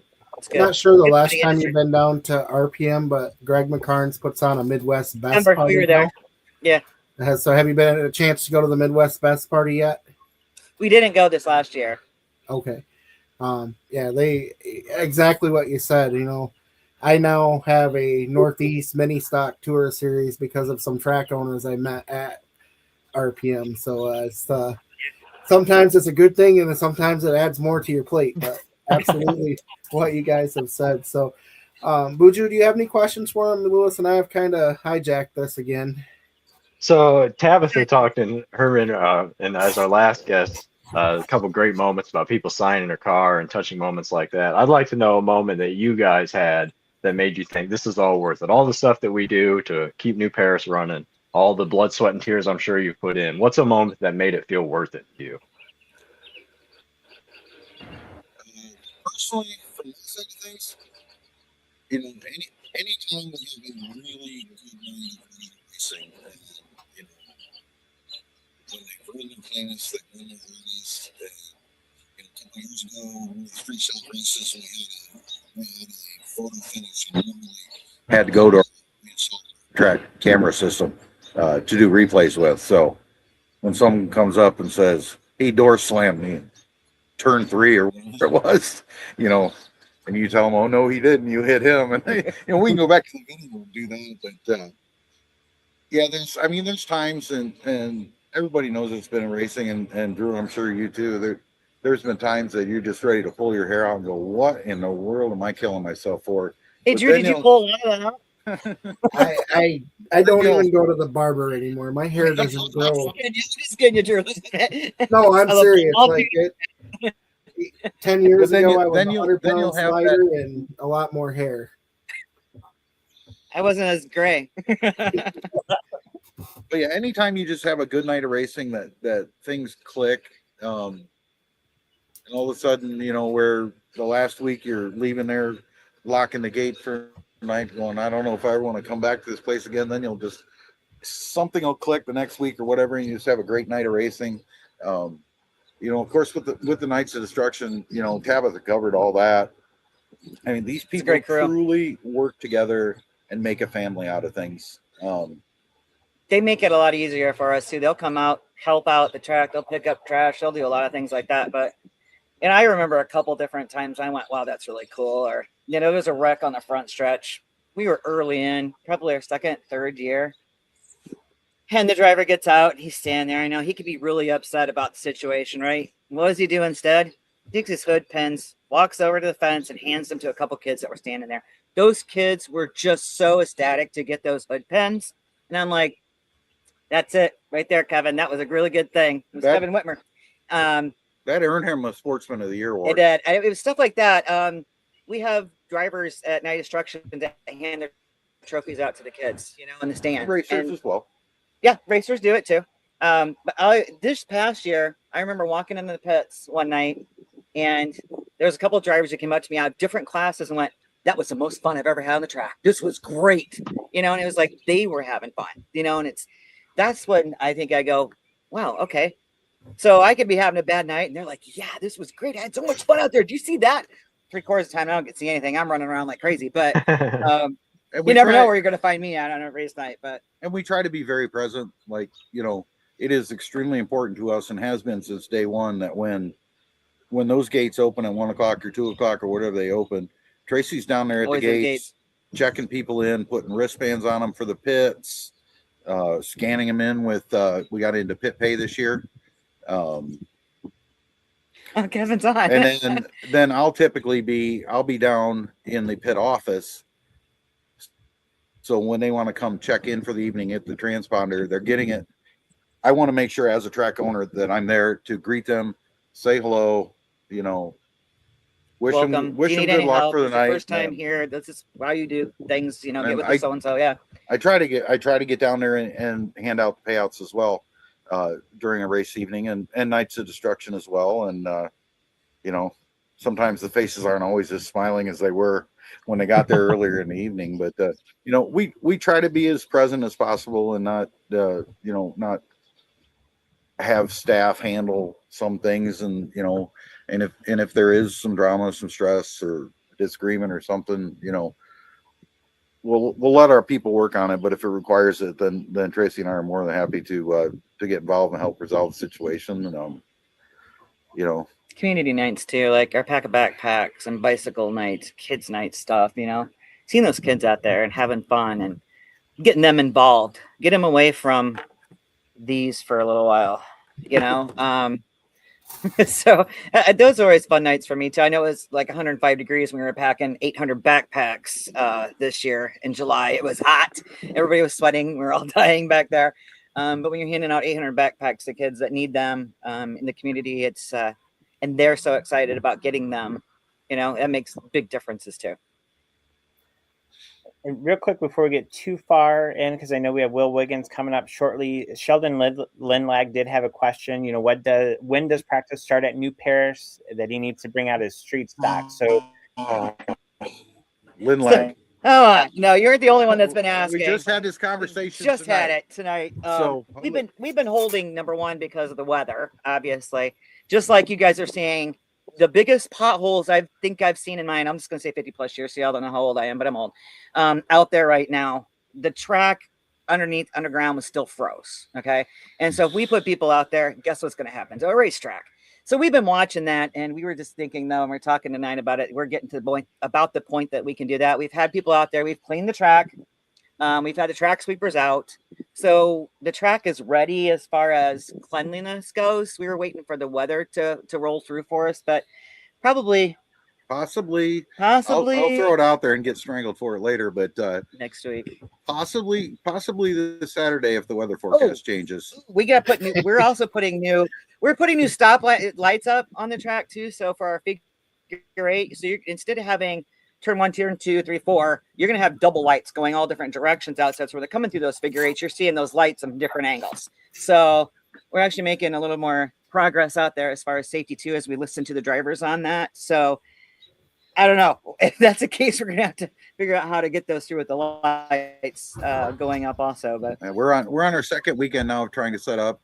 Obviously, the biggest thing about getting the track started for the year is getting the weather to cooperate enough to turn water on, and then let's go find the 50 leaks that you got to fix around the place. Usually, we got it down to 5 or 6 every year, but we're still getting them. There was only 5 yesterday. So yeah, we possibly outsider's chance, hoping to start practice on Saturday, Sheldon. So that's an answer for you. If not next Thursday, looked kind of promising. Next Thursday, we can do that. We also have been getting a lot of requests about tires. The first load of tires will be in towards the middle to end of this week, and we'll be prepared to start getting the people their preseason tires by Saturday and possibly Friday night there. So, yeah, it's getting to be showtime, and it's time to start going through. We've already checked all the lights. Everything's working there. Replaced a light that's going into the track entrance because that gets a little dark there when they're waiting to enter the track. So that's brighter now. We added that this year. We'll slowly progress on putting upgrading some of the speakers around the facility. We've already gotten a couple of nice amplifiers. The pits is much better than it ever was. The track's better than it was, but we've still got some improvements to make, and we'll just keep pushing forward. I know April 18th. But yeah, April 18th is like Night of Destruction. Yeah. If you're not ready then, yeah, the Arena of Destruction will get you ready for sure. And I keep trying to trademark that because I think that's just a cool name to call it. Because it truly is an arena, and if people don't know what that means, come watch Pac-Man and you'll know what it means when it's the Arena. That was a fun race that we invented too between the two of us. We were trying to figure out a new race, and Chris kind of came up with it. I tweaked it and then made the Pac-Man over the winter. So that's been a fun race for us. I'll give you guys credit, but I'm going to blame Lewis for stealing it. It was a nice addition to the September. Oh, yeah. Lewis did steal it. I did. I admit it's like he came up with Ghostbusters too, for our October one. And that's the other thing with Night of Destruction. We are always open to new ideas. Always trying something new. Moving flagpole race. We've done it. We've done that. And we used to have it. We'd put it on the wrecker and move it. So we've done that one. And then, one year we went to tires. And thank you, Frank Gasco, for moving it because he got on the tire, moved the tire 3/4 away around the track, and nobody could figure out where the tire was except for Frank. But that was a fun one too. So when we went from poles to tires, that kind of changes the dynamics also. But we used to have 2 and used to have them on wreckers. And then when we redid our infield and did, spent a lot of money to redo the infield one year and a lot of drainage to keep that dry, which is great. Racing, it dries out really faster now. But we kind of went away for that for a little bit to give that infield a chance to grow in one year. And then, yeah. So I think that's why we went to tires that year. It is definitely Sunday morning after Night of Destruction. The crew gets there extra early and they get all the big stuff off the track, and then it's typically myself sitting in a skid loader with a broom on it, and he gets the AC. I had the tractor with the brush. He gets the AC. Yeah, I get the heat. I don't get all dusty as much, but it's it's a good 8 hours, and then the track's still not ready. You got to bring in a professional sweeping service, and then sometimes the fire department to hose that thing down, and because we want it as safe and have as much traction for the racers, which are typically coming in the very next week. Yeah. So awesome. Well, we appreciate your time tonight, and certainly we'll have you Thanks on for having a us. couple more times through this year. Where can they find New Paris Speedway on social media and on the web? NewParisSpeedway.com. And we've got the Facebook page for New Paris Speedway. We also have individual driver groups within Facebook. We've kind of gotten away from using those. They weren't overly popular, but we can be found both places. Also, we're in our 5th or 6th year now, using / partnering with My Race Pass. They host the format for our website. We have some personal control over that website to make changes and schedules and stuff like that. But then through the My Race Pass app has been really good. Another thing we got into, I mentioned earlier, was the Pit Pay, which is part of the same group that does Ticket Hoss. It's made it nice for drivers. They can save themselves a couple bucks, buy their pit pass ahead of time, do their waivers ahead of time. Do their waivers ahead of time for insurance purposes. They literally can show up at the track, show us a QR code on their phone. We scan it. They're checked in, done. All they got to do is come see us, find a transponder. So, but yeah, this has been nice. It's nice to be able to sit outside and do this. It's like we need a power cord because we're gonna lose power. Poor Tab was stuck in her car, yeah, and our laptop's about to die. So, what's the time? We're not trying to escape, but no. Well, and I know on at 8:05. We're sorry. That poor guy. Yeah, but well, you might owe him a street stock race one time. You might, maybe he might, be interested in bringing Ohio Wheelman, over there. So it might be like, yeah, we kind of, we got you at the time a little bit. Maybe we could talk about a race over here. So, well, I'm also watching, but the bottom line is we appreciate what the three of you do for the sport of short track racing and your perseverance and sticking with it, and Lewis, over the last few years, getting to know you, it's not just a business thing. We can send as well. Oh yeah, and I how I feel about you guys and everything that you've done for me personally and professionally. So that's where I have your guys' back over at New Paris, because you two are incredible and have treated me with nothing but respect in my time there. And I've been there long enough, right? I joke sometimes. I'm like, where's the fights? I heard about all these fights, and I feel like I've been denied a little bit, but we're not also encouraging that either. So no. We want family friendly, please. Yeah. If we changing that, we've kept it down the last few years to about one fight per year. So I think that's enough. A lot better than when I was going there as a kid, but we'd prefer the zero. We get it. People are so passionate, especially the regular stock car racers. I mean, it's adrenaline. They are so passionate and dedicated to the sport. I don't know how they do it, but maybe I should spend some more time going around the track with a few more cars, and maybe I'll figure out what that is. But once again, thanks you guys. I know, again, thank you, Chris and Tracy, and I know we'll see you on April 18th for the season opener, Night of Destruction, and then the week after on April 25th is also the season opener for weekly racing. So again, lots to come for class racing, and we'll get ready to go. All right, so we'll see you guys here in a couple weeks. All right. Once again, Will, sorry we took so long. Yeah.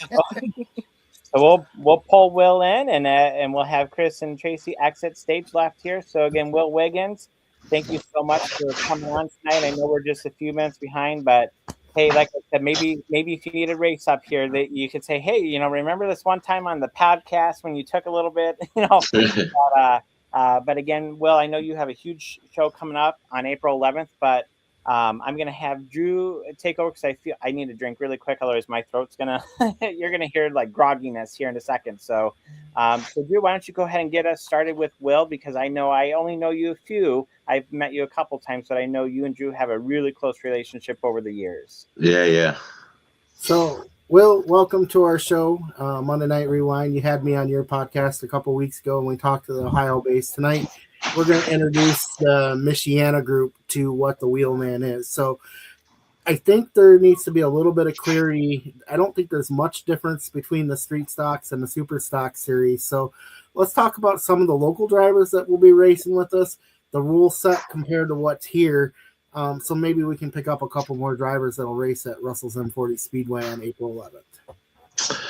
Yeah, so over the years, my goal has been to slowly bring street stock racing more like modifieds. Unfortunately, every year it seems like outside of Ohio, they just take another leap into limited late models as far as street stock chassis and front ends and calipers and rotors and spindles is the huge thing this year that changed. And over the last 2 seasons up your way. But every year I try to make the rule package to where as we travel, we can gain more local guys. I'd say this year, as far as Michigan, Indiana, Ohio goes, and the Wheelman Series, now anywhere else in Ohio, you're going to be they probably wouldn't be allowed because they're like historic rules, like probably late 90s street stock rules. But the biggest rules difference for us that I've noticed, like Tyler Hufford, he's ran with us many times over the years.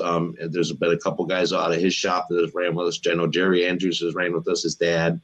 I know Tyler's fiance's ran with us. Ricky LeDuc. We got Cody Lawler from Motor State. Anybody who has a Motor State account knows Cody. He's my sales rep up here in Ohio for Motor State. But I know he's been planning on making the trip. I just spoke to him this past Friday. But the biggest difference is from what I read in the rules this going into this season. Number one's carburetor, which varies in street stocks from track to track, usually as it is anyway. Number two's tires, which is the same thing. Every track you go to is on a different tire. But the biggest difference I would say this year is just front suspension, mostly in the spindles. We still make our guys run stock style spindles. They're allowed to run, basically any spindle drop you want. So talking with, some of these guys like Tyler, who does a lot of these spindles for these guys, that's really the biggest difference. So to run this series, it will be very simple just to throw a number 2 spindle on. They're very easy to come by. They're very high commodity. I mean, everybody's got them laying around shops. You still get the same big rotor, the same big caliper. It's just steel instead of aluminum and stuff. So, but I do know we got a handful of guys. There's not much we need you to change, just basically carburetors, tires, and we allow open engine packages. So as long as it's a cast block and a cast head, you're legal. We allow basically any exhaust setup as long as it's not, we just don't allow tri-wise. Frame heights, you can be as little as 5 inches or as little as 4 inches with the series. Our basic cars are about 3,100 pounds, 57% left. So I'd say we're pretty much in the same wheelhouse. Might be a percent from track to track here and there left side, which is as easy as changing 1% of your offsets. You can gain a percent of left or take a percent of left away. So there's not a lot to do like people think when traveling or trying a series when they come into your home track. You don't have to change your setup. And Ricky LeDuc proved that one year we came up to Kalamazoo, and he didn't change anything to join our series other than the carburetor and his tires. And he smoked us in the third groove. So with a 10-bolt rear end, stock calipers, I'll never forget that my tech guys come up and like, hey, man, what do you want me to look at this car? And I'm looking at his front end. I'm like, dude, you got stock spindles and stuff? He's like, yeah. I'm like, what, you got a 10-bolt in this thing? I'm like, yeah, there's nothing to look at. But anyway, so you don't have to have fancy cars and all this stuff to come run. Just a couple changes will get you in there.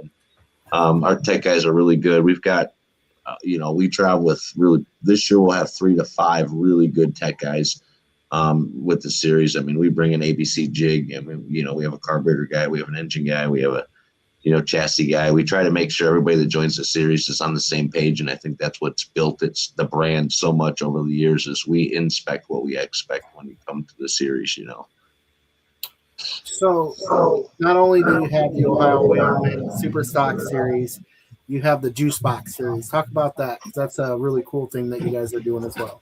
Dude, my wife's about ready to kill me over these juice boxes. Anybody that knows me, I'm not a halfway kind of guy. I'm either in or I'm out. Like my foot's not halfway into anything. I'm very passionate about things I choose to do.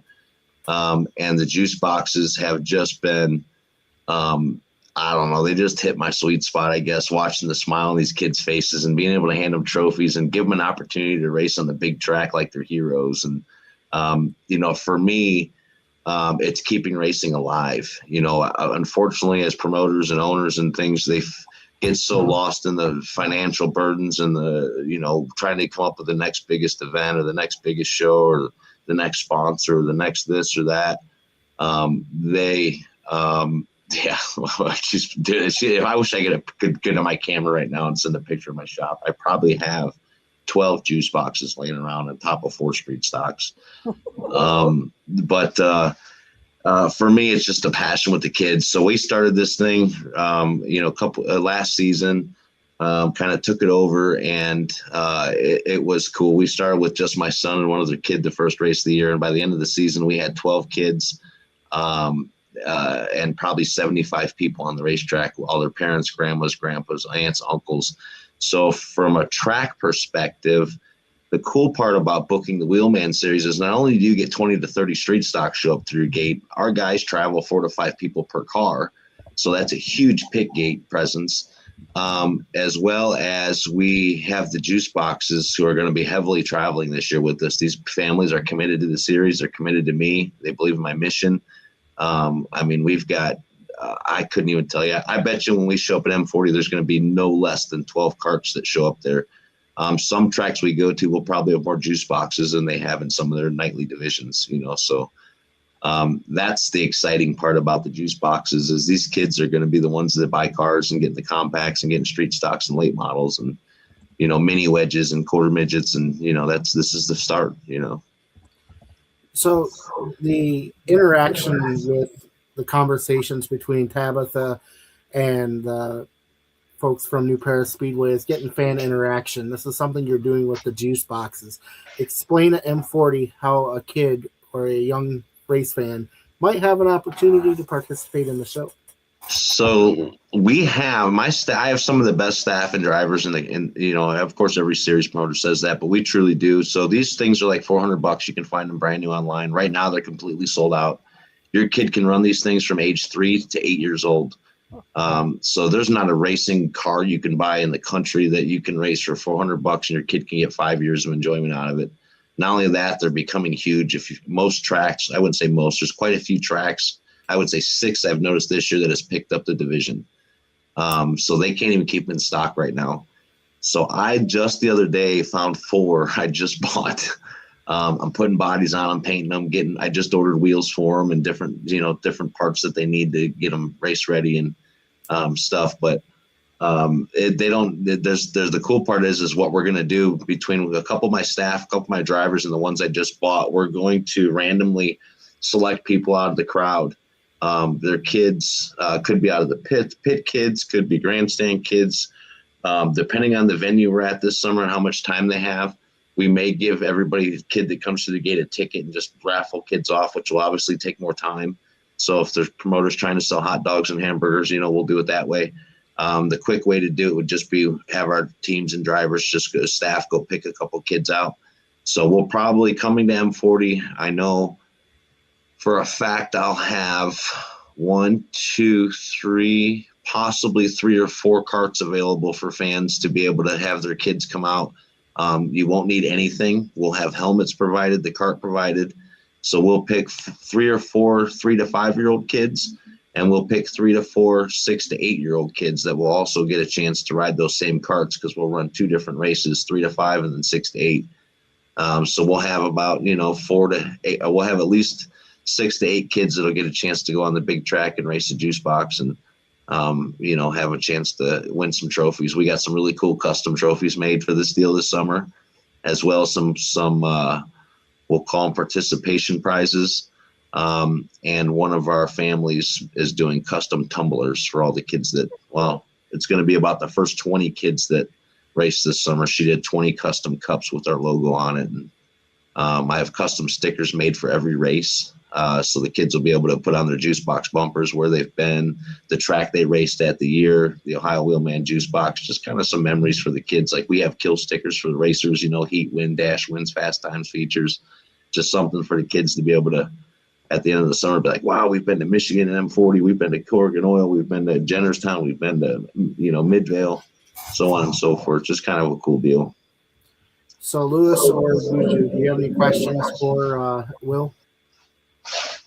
Well, I was thinking, what's the, as you've had the street stock series, I know you've had the modified series in the past, and you've raced too, if I recall correctly, right? So yeah, with all of this, what do you find has been the challenge for you, being a racer? Because sometimes you're behind the wheel yourself, and then, being a series owner and sometimes interacting with some of the same drivers who you might race against, at another track. Or I want to say you were at the Trident last year, if I remember, racing at the Trident. So, then obviously that race ended with some excitement. And so, how do you handle that, being kind of, you're not just one or the other, you're all in on all of it, as you said, right? So, how do you handle that?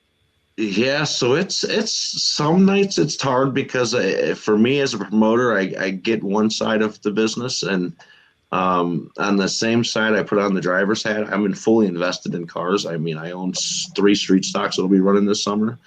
We have one in my shop. People know the Merc, John Bennett, the 03. We are bringing her back out this summer. Him and I are slowly tweaking it, massaging it back to life.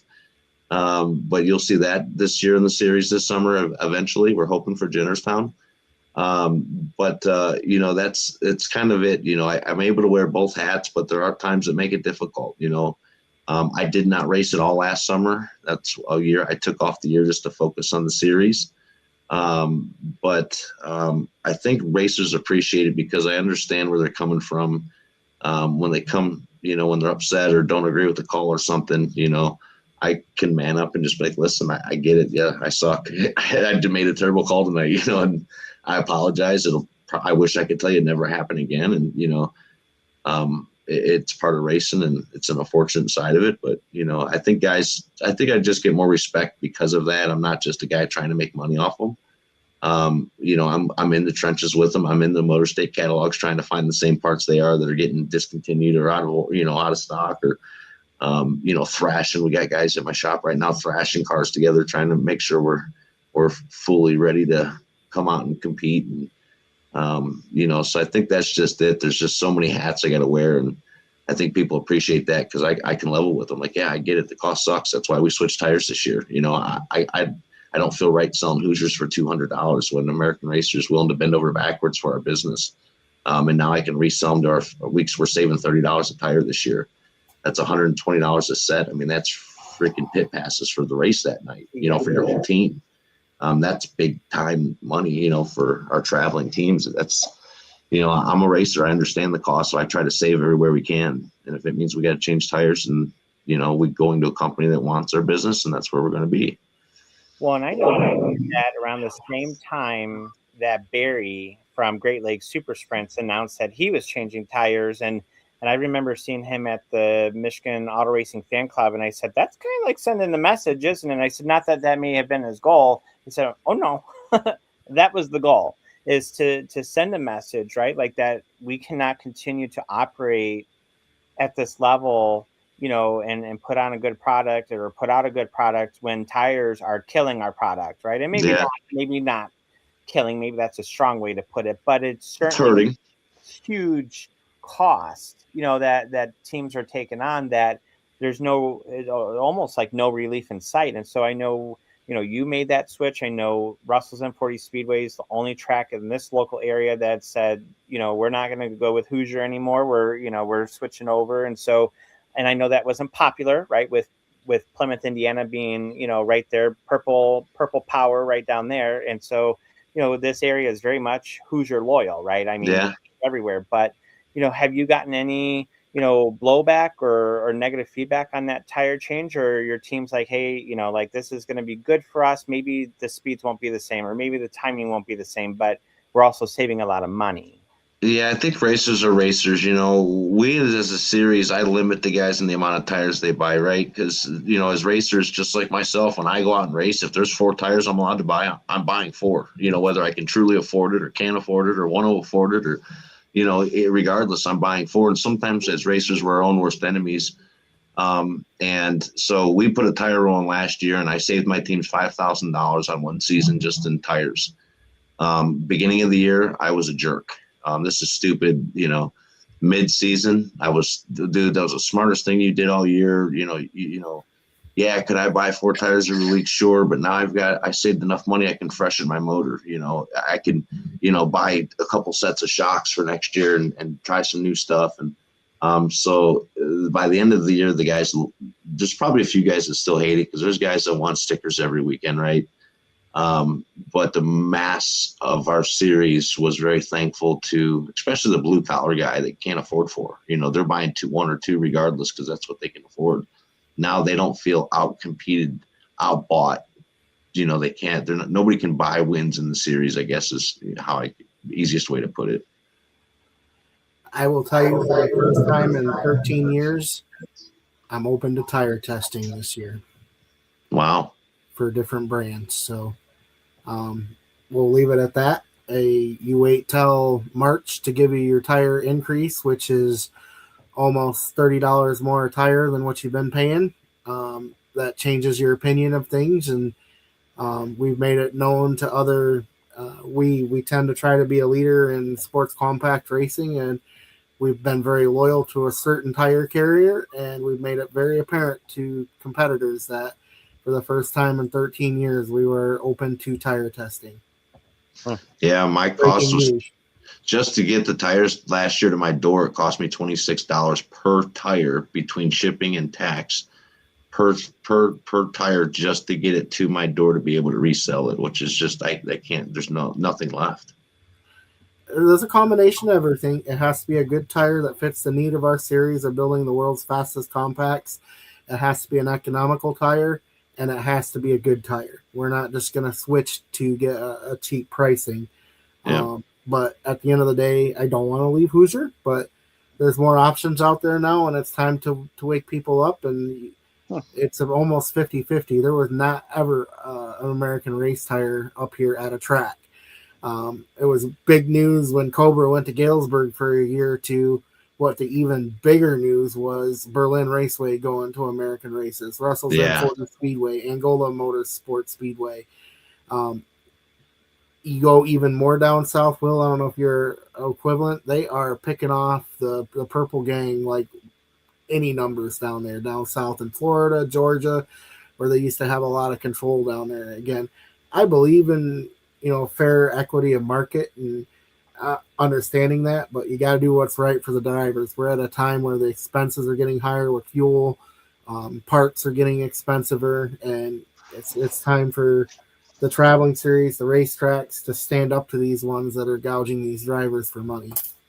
Yeah, absolutely.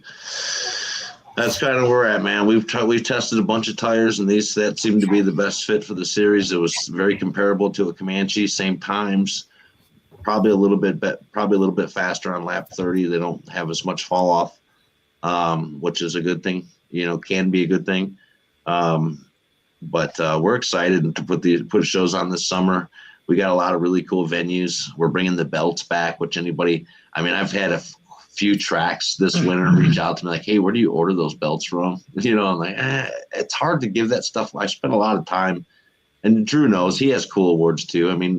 As promoters, you try your very best to try to think outside the box and bring cool awards to your show because, as from a racing perspective, the money's nice, but really we race for trophies and stickers. And when people come to show up to your event because they want their trophy as much as they want the money, you've won. You've succeeded as a promoter, and those belt races we've put on have been our marquee events for the past 5 seasons. They're not cheap to pay for, but at the end of the day, those shows are our biggest car counts of the season. This year we're going on the 7th annual Josh Neff Memorial. That we've had 40 plus cars at that event. Which is super cool. So. Do you want to talk a little bit about your venues that you're going to? Because I think you'd run a 7 or 8 race schedule. If I saw right, I could be wrong. So I didn't check like today like I wanted to, but I felt like it was a couple races there. You're dead on. So typically we like to stay between 8 to 12, just so guys have half their summer still to be able to go support local racing. Because that's what I want to do. We've always kept it minimal so guys can choose to go home and race and, support big shows outside of our area. But we are still potentially talking to a couple tracks right now looking to add to that. We're not completely, I would say I'm not done. But nonetheless, obviously everybody knows. It's 2 weeks before race season, right? Well, yeah, in Michigan, Ohio doesn't start till May. I still got 4 weeks from Ohio time. Yeah, so, obviously we've been killing it, promoting the heck out of M40 coming up. I know I've talked with Bill Russell.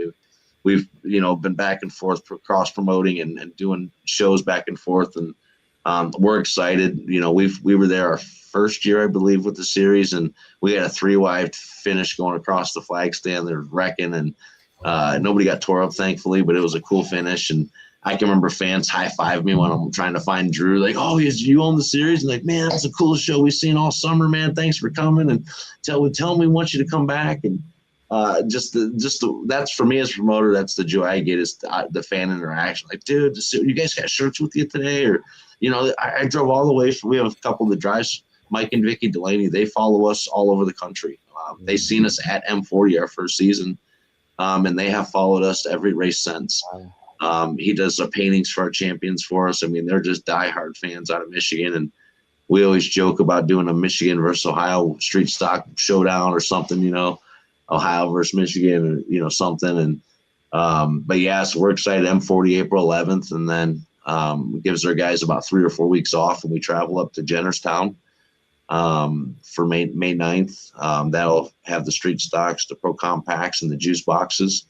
And then May 23rd, we go to Midvale. That'll be our race 1 of the King of Ohio mini series we have.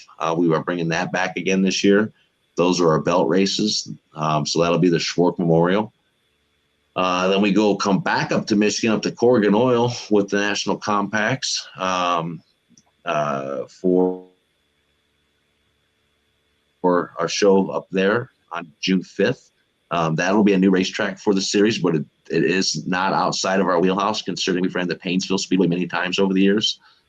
So I think our guys will be elbows up and ready to tackle that place. I know some of the local favorites, like Bill Lux, and he's chomping at the bit to bring out the old 40 Camaro for some of these Michigan shows. So we're excited about that, to see some of the local guys come out and compete with our boys. Then we go back to Jennerstown for July 4th. That'll be a big event for us there. And then July 18th, we got Midvale Speedway. We'll be back to there for the Josh Neff Memorial. That's historically our biggest event of the year. That's the 7th year we'll be running this event. That'll be 2 of 3 for the King of Ohio deal, Belt 2. And then Jennerstown, August 29th. And we'll be finish up the year with September 19th at Midvale Speedway for the 4th annual Wil Wiggins Memorial, which will be championship night and King of Ohio championship night. So it'll be a doubleheader champion crowning that night. Out of what that you've even raced that you're looking forward to going there, like it's your favorite? It just feels like every time you guys are there, your cars just lock down and perform out? Or is there, like with Corrigan, you said first time, is there something you're looking forward to, a challenge of going somewhere new, a new market, a new all of that?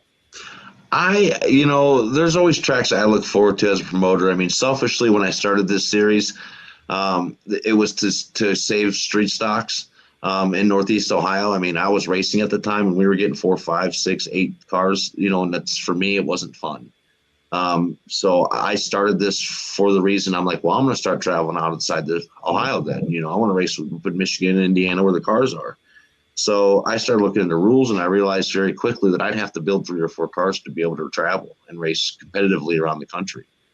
That's kind of how the series was born. I said, this is silly. I want to build one rule package where the guys can come race. We can travel around the country, still go to these premier facilities and put on shows for the fans, and do it in a respective manner. And, I wouldn't say I have a favorite track per se. I mean, I do. Kalamazoo is probably one of my favorite tracks we've been to, just because for me, it was our first real NASCAR feel. I know some of the locals might laugh about that because they get that, parking experience in the infield, and then be able to watch the races from the infield experience on a weekly basis. But from Ohio, we don't really have any tracks like that. So That was really cool. Jennerstown I look forward to every single year. Probably some of the nicest track owners I've ever met in my life that we've ever raced for. I mean, they would run us every weekend if I would get the guys to be able to travel out there. They're just very thankful for us. Each year that we've ran with them, they've added and added and added to the shows that they would like to have us. The first year they ran us, they said that was the first time they've ever made money off of a traveling series. So to me, that speaks volumes. If we can show up to your gate now, with the street stocks and the juice boxes, and, we'll have anywhere between, to be fair, I'd say 30 to 50 cars. I don't know a track that wouldn't want that, and I kind of built the series around that to where, why wouldn't you want us? Could you not use 50 cars and 300 people, so, but yeah, that's kind of the exciting part of the season this summer. We've got some really cool shows. We've been kicked really hard with losing 3 tracks out of our schedule. That's probably the hardest thing for us this year. So some people say, oh, it stinks you're at this track 3 times and that track 3 times. And, we're driving 4 hours to go here or there. And yeah, I get it. I mean, these racetracks are for sale. Go buy them and I'll come put on shows with you. I'll help you promote it. I even tried to buy one of them myself. So I put many offers in to buy one of these racetracks locally to try to save one. And, so nonetheless, it's exciting. We're thankful for the people like Drew and Jennerstown and Midvale, the Smart family that, we've been with for years, and they know that we bring a good fan base and good, beautiful cars, and we put on a good show, and that's really what you want as entertainers and promoters. And you want to be able to put on a good show for your fans and make a couple bucks and go home. And, that's where we're at. I know I'm going to jinx this, but early forecast, 72 degrees, partly cloudy for April 11th. Dope. Let's hope that stays that way, because then if it is that way, you have no excuse not to be at Russell's M40 Speedway. You got probably 25 to 35 compacts, 16 to 20 super stocks, hopefully 15, 20 Crown Vics, and the juice boxes. And I don't even know if Will knows. I promote anything. We're going to have the racing lawnmowers there too. So, dude, has anybody got one of those I can run? Are they going like slaps or is it like a derby? No, it's they put a small track up front, but I'm in. I'll talk to Ed. We might be able to get My you a Coke ride. Cadet probably is way too old. I don't know if that thing would blow smoke. And But no, so we have a very, very good show for kicking it off, and if the weather cooperates and we get a decent car count, we had 300 people for an enduro a week ago, 2 weeks ago. I don't remember. I'm losing my mind. But I was talking to the Russells quite a bit yesterday at the car show at the South Bend Auto Show. By the way, one of your drivers, Tyler Hufford, won a Best Appearing Car award from the I've Auto seen Show. that. He'll be racing Russell's M40 Speedway on the 11th. They're very excited about it. But man, we have potential to have 800 or 1,000 people there if we market this right and the weather's there.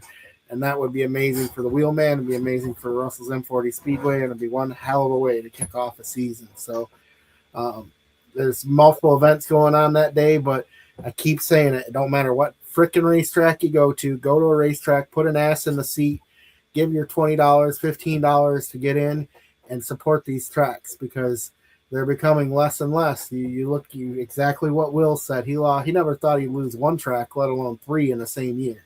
Yeah. So, Ohio. I mean, what happened in Ohio this winter? That's where I went to Painesville last year a couple times, and Lorraine a couple times, and so I built a good connection with a lot of drivers over there, because I purposely go around and get to know the drivers, and they follow. I met quite a few who follow me because they like watching Kalamazoo, and they're like, yeah, we watch Kalamazoo every single week. And it's kind of funny when you say like that's for your guys, that was like a NASCAR feel, and I think that's true, that sometimes Kalamazoo's are weekly, right? So a lot of times for us it's like normal, but when other people come in, it's like, wow, look at this facility. I saw that with the Kenyan Midget Series, the 500 tour, for first-time drivers who are like, man, this is a weekly track. Yeah, we race every week, and I know where you can watch it, Top Row Racing Media. But with that, that's something that I mean, I don't think a lot of people understand who are in this area. how devastating it's been over in Ohio this year, and that you lost a lot of tracks at one time, and some are still iffy, and it's like it's getting rough out there. So I know I'm excited to see you guys again. I know we met in 2023 when you came to Kalamazoo, and that street stock race I think came down to the final lap, if I remember right, between Billy Roberts and someone else. So I know I'm excited to see you guys do it again. Yeah, we lost half our schedule, so we're struggling along. And if any tracks are watching this, they're interested in talking to me. I would probably take one or two more shows.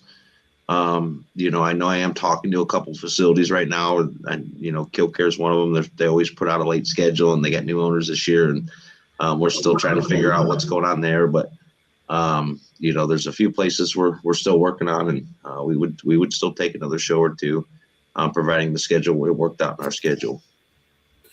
If there's any promoters, I'll let you in. It's M40 Speedway on April 11th. If you're interested in a wheelman race from Michigan, Northern Indiana, come check it out. Just send me or Will a note. I'll get you guys in. We'll honor a promoter's card or that you're a track owner. Don't pretend to be a track owner because I know who they are. So yeah, I've met quite a few of them. I know most of them now. But to be honest with you, even I know it's out of your wheelhouse a little bit, but Grundy County Speedway, it's another good racetrack over there. It's probably an extra 3 hours for you, but I mean, you've gotten some drivers that came from Grundy to race the first M40 race. National compacts, we're lucky enough to have all these asphalt tracks in Michigan, and door opens in Wisconsin or Canada that we can do this. Not all states have what we do have for racing in Wisconsin, Michigan, and Indiana. So don't take that for granted, because at any day the lights can go off. Yeah, I'm building a car for me personally this summer. My seat hasn't been in the car in almost 2 years, and I'm trying to put a schedule together. It looks like I'm going to be mostly traveling throughout Michigan and Indiana. So we're as a Ohio guy with a shop full of cars and parts and tires and fuel. We're forced to travel 3 hours because we can. There's not a track in Ohio that fit our rule package anymore. We used to have Sandusky, Lorain, Paynesville, and those three tracks were all in the same rule package with the Wheelman Series, so it worked out beautifully. We had four divisions you could run at any place, and now my guys have nowhere in Ohio to race. We can't fit the rules anywhere. So it's put a lot of our guys in a bind, and not really a bind, because thankfully they have the series to be able to still race and race for good money. I mean, we don't pay less than $2,000 to win anywhere. We have 3 shows this summer that pay more than that, the King of Ohio shows at Midvale. But we pay no less than $200 to start. All of our Jennerstown races pay $300 to start. So we try to make sure we do right by our guys. If you come race our series and you win one night and you finish in the top 3, hey, thanks, Vicky. They were just to my shop Sunday. If you finish in the top 3, we at least know you can break even and get ahead for the next race a little bit, and that's kind of what racing needs. And that's not always easy to do. We probably bring in $30,000 to $40,000 in sponsorship every season to help cover the back end of the purse.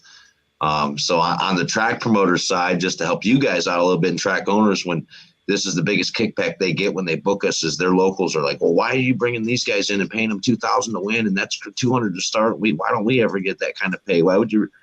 The tracks don't pay that. We do as a series. The tracks pay us a percentage. They do pay us to come, no doubt, but they don't pay us nowhere near our purse.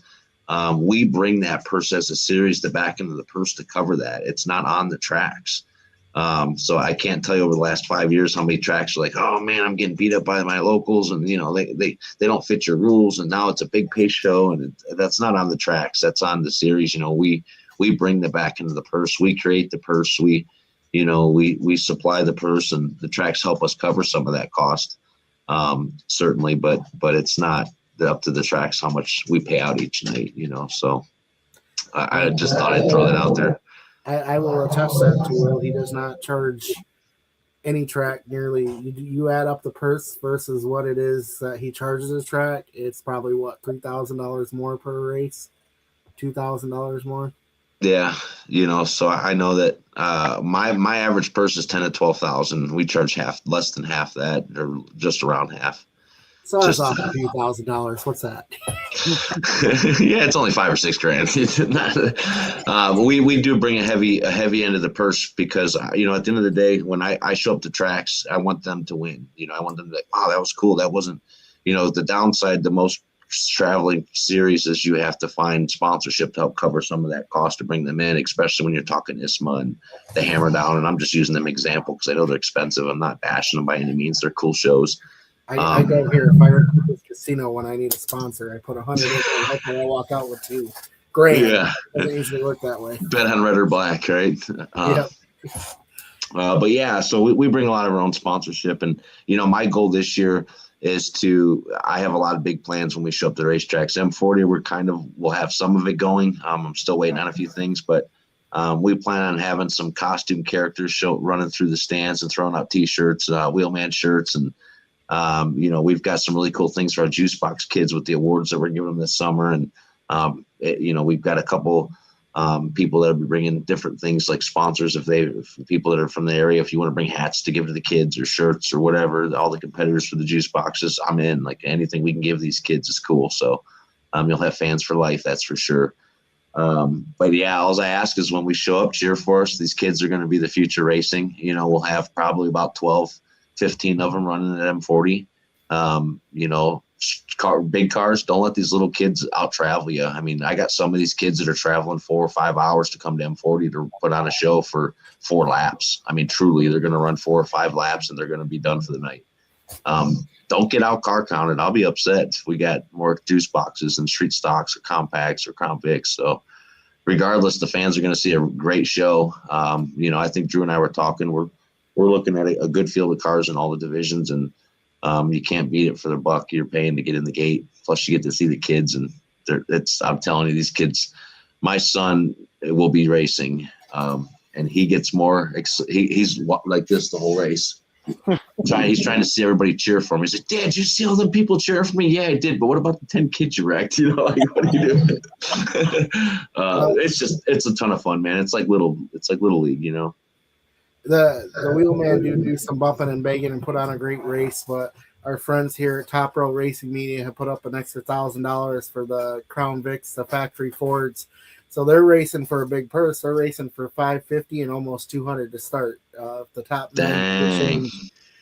So Lewis and I work together on this, and it should be a lot of fun. If we can get 15 Crown Vics out there, 15 to 20, with 16 to 20 Wheelman and 35 compacts, you're not going to find a better racing show that day. And racing lawnmowers and juice boxes. I mean, this has the potential to be a show stealer if everybody does their part and show up. I mean, listen, I got tires and a helmet and a suit if anybody's got a Crown Vic or a lawnmower. The owner promoter of the Ohio Wheelman Series wins opening night at M40. How cool would that be of a headline? Yep. But no, I appreciate your time. Where can they find your series on Facebook, social media, and the website? So we've got a website, Ohio Wheelman Series. I'll be honest, I'm not the techest guy in the world, so it is probably the last thing to get updated, although our rules and stuff are on there for this year. Facebook is the place to go usually if you want to stay up to date. We do our own podcast, a show every Thursday at 8 o'clock. We have driver interviews every week or sponsor spotlights. We'll have different stuff similar to what you guys do. Our show's just on Thursdays at 8. But you can check us out, Ohio Wheelman Super Series on Facebook, OhioWheelmanSeries.com on your internet. I'm readily available by phone. I know a lot of people, I have quite a few people know me at this point. They've either friends on Facebook or have my phone number, but I answer the phone 99% of the time, whether I recognize the number or not, just because I have people call me from all over the country all the time. So I know very well who it is. So yeah, we're very easy to get a hold of. Go ahead and follow and like our page. We're getting about 250,000 views every 28 days through our social media. So that's spiked quite a bit over the last summer, or last year, I should say. So that'll keep you up to date with all of our stuff. Like I said, it's the easiest way. Awesome. Well, I look forward to having you a part of the M40 show. This all happened less than 6 weeks ago. It Well, did. You guys, you were honestly, down in Will- Florida, and I was on the phone looking for an event. Will called me and he says, "Is there anything you can help me with?" And I said, "I'm standing right next to him. Give me a minute." And it turned out that Drew Jack is taking another risk, but I think it'll work out. And Will and I, it's actually a partnership between Will and I to make this happen. And the Russells, can't say enough about Johnny and Bill and Megan, that whole entire family there, Penny. They could have easily said no because we are taking one of their hot lap sessions or testing tunes, get ready for the season. Plus, they have a home and garden show or a camping show the following week that we were actually targeting. So they could have easily said no, but they didn't. They gave us an opportunity, and that's why I'm saying it. Not only the compact guys, the Crown Vic guys, and the Ohio Wheelman Series. Will heard me preach it on his show. It's very important to support this show. It looks like we're going to get the weather to benefit it because they could have took an opportunity for them to benefit themselves at their own venue, but they sacrificed a major important thing of an open practice session, which they can make. It's easy money for them. And if we waste their time by putting 200 people in the stands and 30 race cars, I'm going to be extremely disappointed. I don't think that'll even be close to that. But again, I'm not saying that to be negative or anything like that. They sacrificed a lot at Russell's M40 Speedway to give the Wheelman, the Midwest Dirt Compacts, the Crown Vics, the racing lawnmowers, and the juice boxes a chance. And I don't think they'll let us down. I mean, I don't want to make $1 billion off this. Yes, I do. But at the end of the day, I want this to turn its own nut. I want Russell's to be able to get a benefit out of it. Because if this show loses money, then we've wasted their time. We've wasted Will's time. So that's the promoters speak of it. Let's get this show going. We need the help of the Ohio family, the Michigan family, and the Indiana family. We want race fans there. We want new people to the venue. There's probably not a more rising racetrack than the Russell's M40 Speedway that was brought from the ashes, that was almost under the same fate of Lorraine, Sandusky, and Norton, which is Barberton. So I'm going to get off my soapbox, but I just wanted to make it a very good point that the Russells sacrificed a lot. They did not have to do this. They literally had a conversation with me and Johnny before he went to Florida, and then we were sitting there watching the Super Bowl, and he goes, "Oh, by the way, Penny, we're doing another race." So, yeah, I'm looking forward to meeting them for the first time. And like I said, we haven't been to M40 since man, I can remember our first time there. There's grass growing through the track and stuff, the weeds, and I'm looking at Drew and I'm like, what are we gonna do? And you're like, oh, it's fine. I'm like, all right. So I'm excited to see how much the facility's changed in the last 5 years and how much the Russells have done to it to bring the excitement back. And I know the car counts are great all summer. I've been watching them, and like I said, we're stoked. We race well there, and it's an exciting facility to watch racing too. So. Well, thank you for your time. Sorry we ran a little late. Some guy didn't pay attention that we triple booked the show tonight, but with next week being a holiday weekend, I thought it was important to get you on here because I'm not sure I'm going to be in Michigan next Monday. I might be in Minnesota doing something stupid. But being in Vegas betting I'm red. I'm going to be watching baseball in Minnesota. I got a show coming up. I gotta make some money. I do. I don't fly, so I would have to start driving now to get there. We have sat at a blackjack table once in Vegas. Yeah. You are a high wheeler out there, a roller or whatever. Drew's just a little, here's $100. Oh, if I'm done, I'm going to the buffet kind of guy. So No. Well, cool, man. I appreciate all you guys. I mean, it takes an army. You know, they say it takes a small army to raise a family, raise a kid, and it's the same thing with racing. It takes an army of us to, passionate people that care about racing to keep it alive, and it's slowly gaining some ground. And I think with people like you guys doing podcasts and bringing on different series and tracks and promoters and stuff, I can see people on here. Hey, would you guys come to Berlin? And Some people still not heard of us, even going into our 6th year. They don't know anything about the Wheelman Series. So this kind of stuff is important for racing to grow and succeed. So again, thank all you guys, Drew. I appreciate the relationship with you. All these years was racing and helping each other out with shows. And I remember our first show, we put that on. You're like, what the heck did I just do? We showed up like 5 cars our first ever event. You're like, oh my gosh. But we grew. Hey, Mr. Chris Mize, who we're kind of doing this event for, goes, Yep. You don't have anything to worry about. I'll take care of it. I'll make sure they take care of you at 40. And you did. You had 15, 16 cars. It was a heck of a show. And ever since then, we've had a pretty good relationship. And we look forward to Corrigan Oil and M40. We'll have you on here probably the end of May or early part of June to talk about that one. And anytime you got a big race, reach out to Lewis or myself or Buju. We'll get you on here. Heck yeah. Cool. Well, thank you guys. Have a great night, and I'll see you soon. Yeah, Yep, absolutely. Here in a couple weeks. All right. Well, again, I know, Drew, we if we want to touch base one more quick. Oh my gosh. One more time on the Triple Crown. I know obviously with Will's thing, but just to remind people, I know we're kind of up and down. I know it's spring break this week, so we might be getting some stragglers who've been partying at Florida or down in Mexico or whatever. But just one more time, as Drew mentioned, we do have the when I approached him about doing the sponsorship and spreading throughout the field, that's a big belief of mine. So a lot of times when sponsors, they just want to be attached to the winner, and that's they want the big trophy, they want all that, and I've never bought into that philosophy where I like spreading it throughout the field. It's something I did at Springport when I helped Donnie and them over at Springport is, let's get this to 5th, 6th, 7th, wherever I'm back. And so again, we have the Royal Pursuit Triple Crown that's coming up, and this starts April 11th at M40, and then it'll continue throughout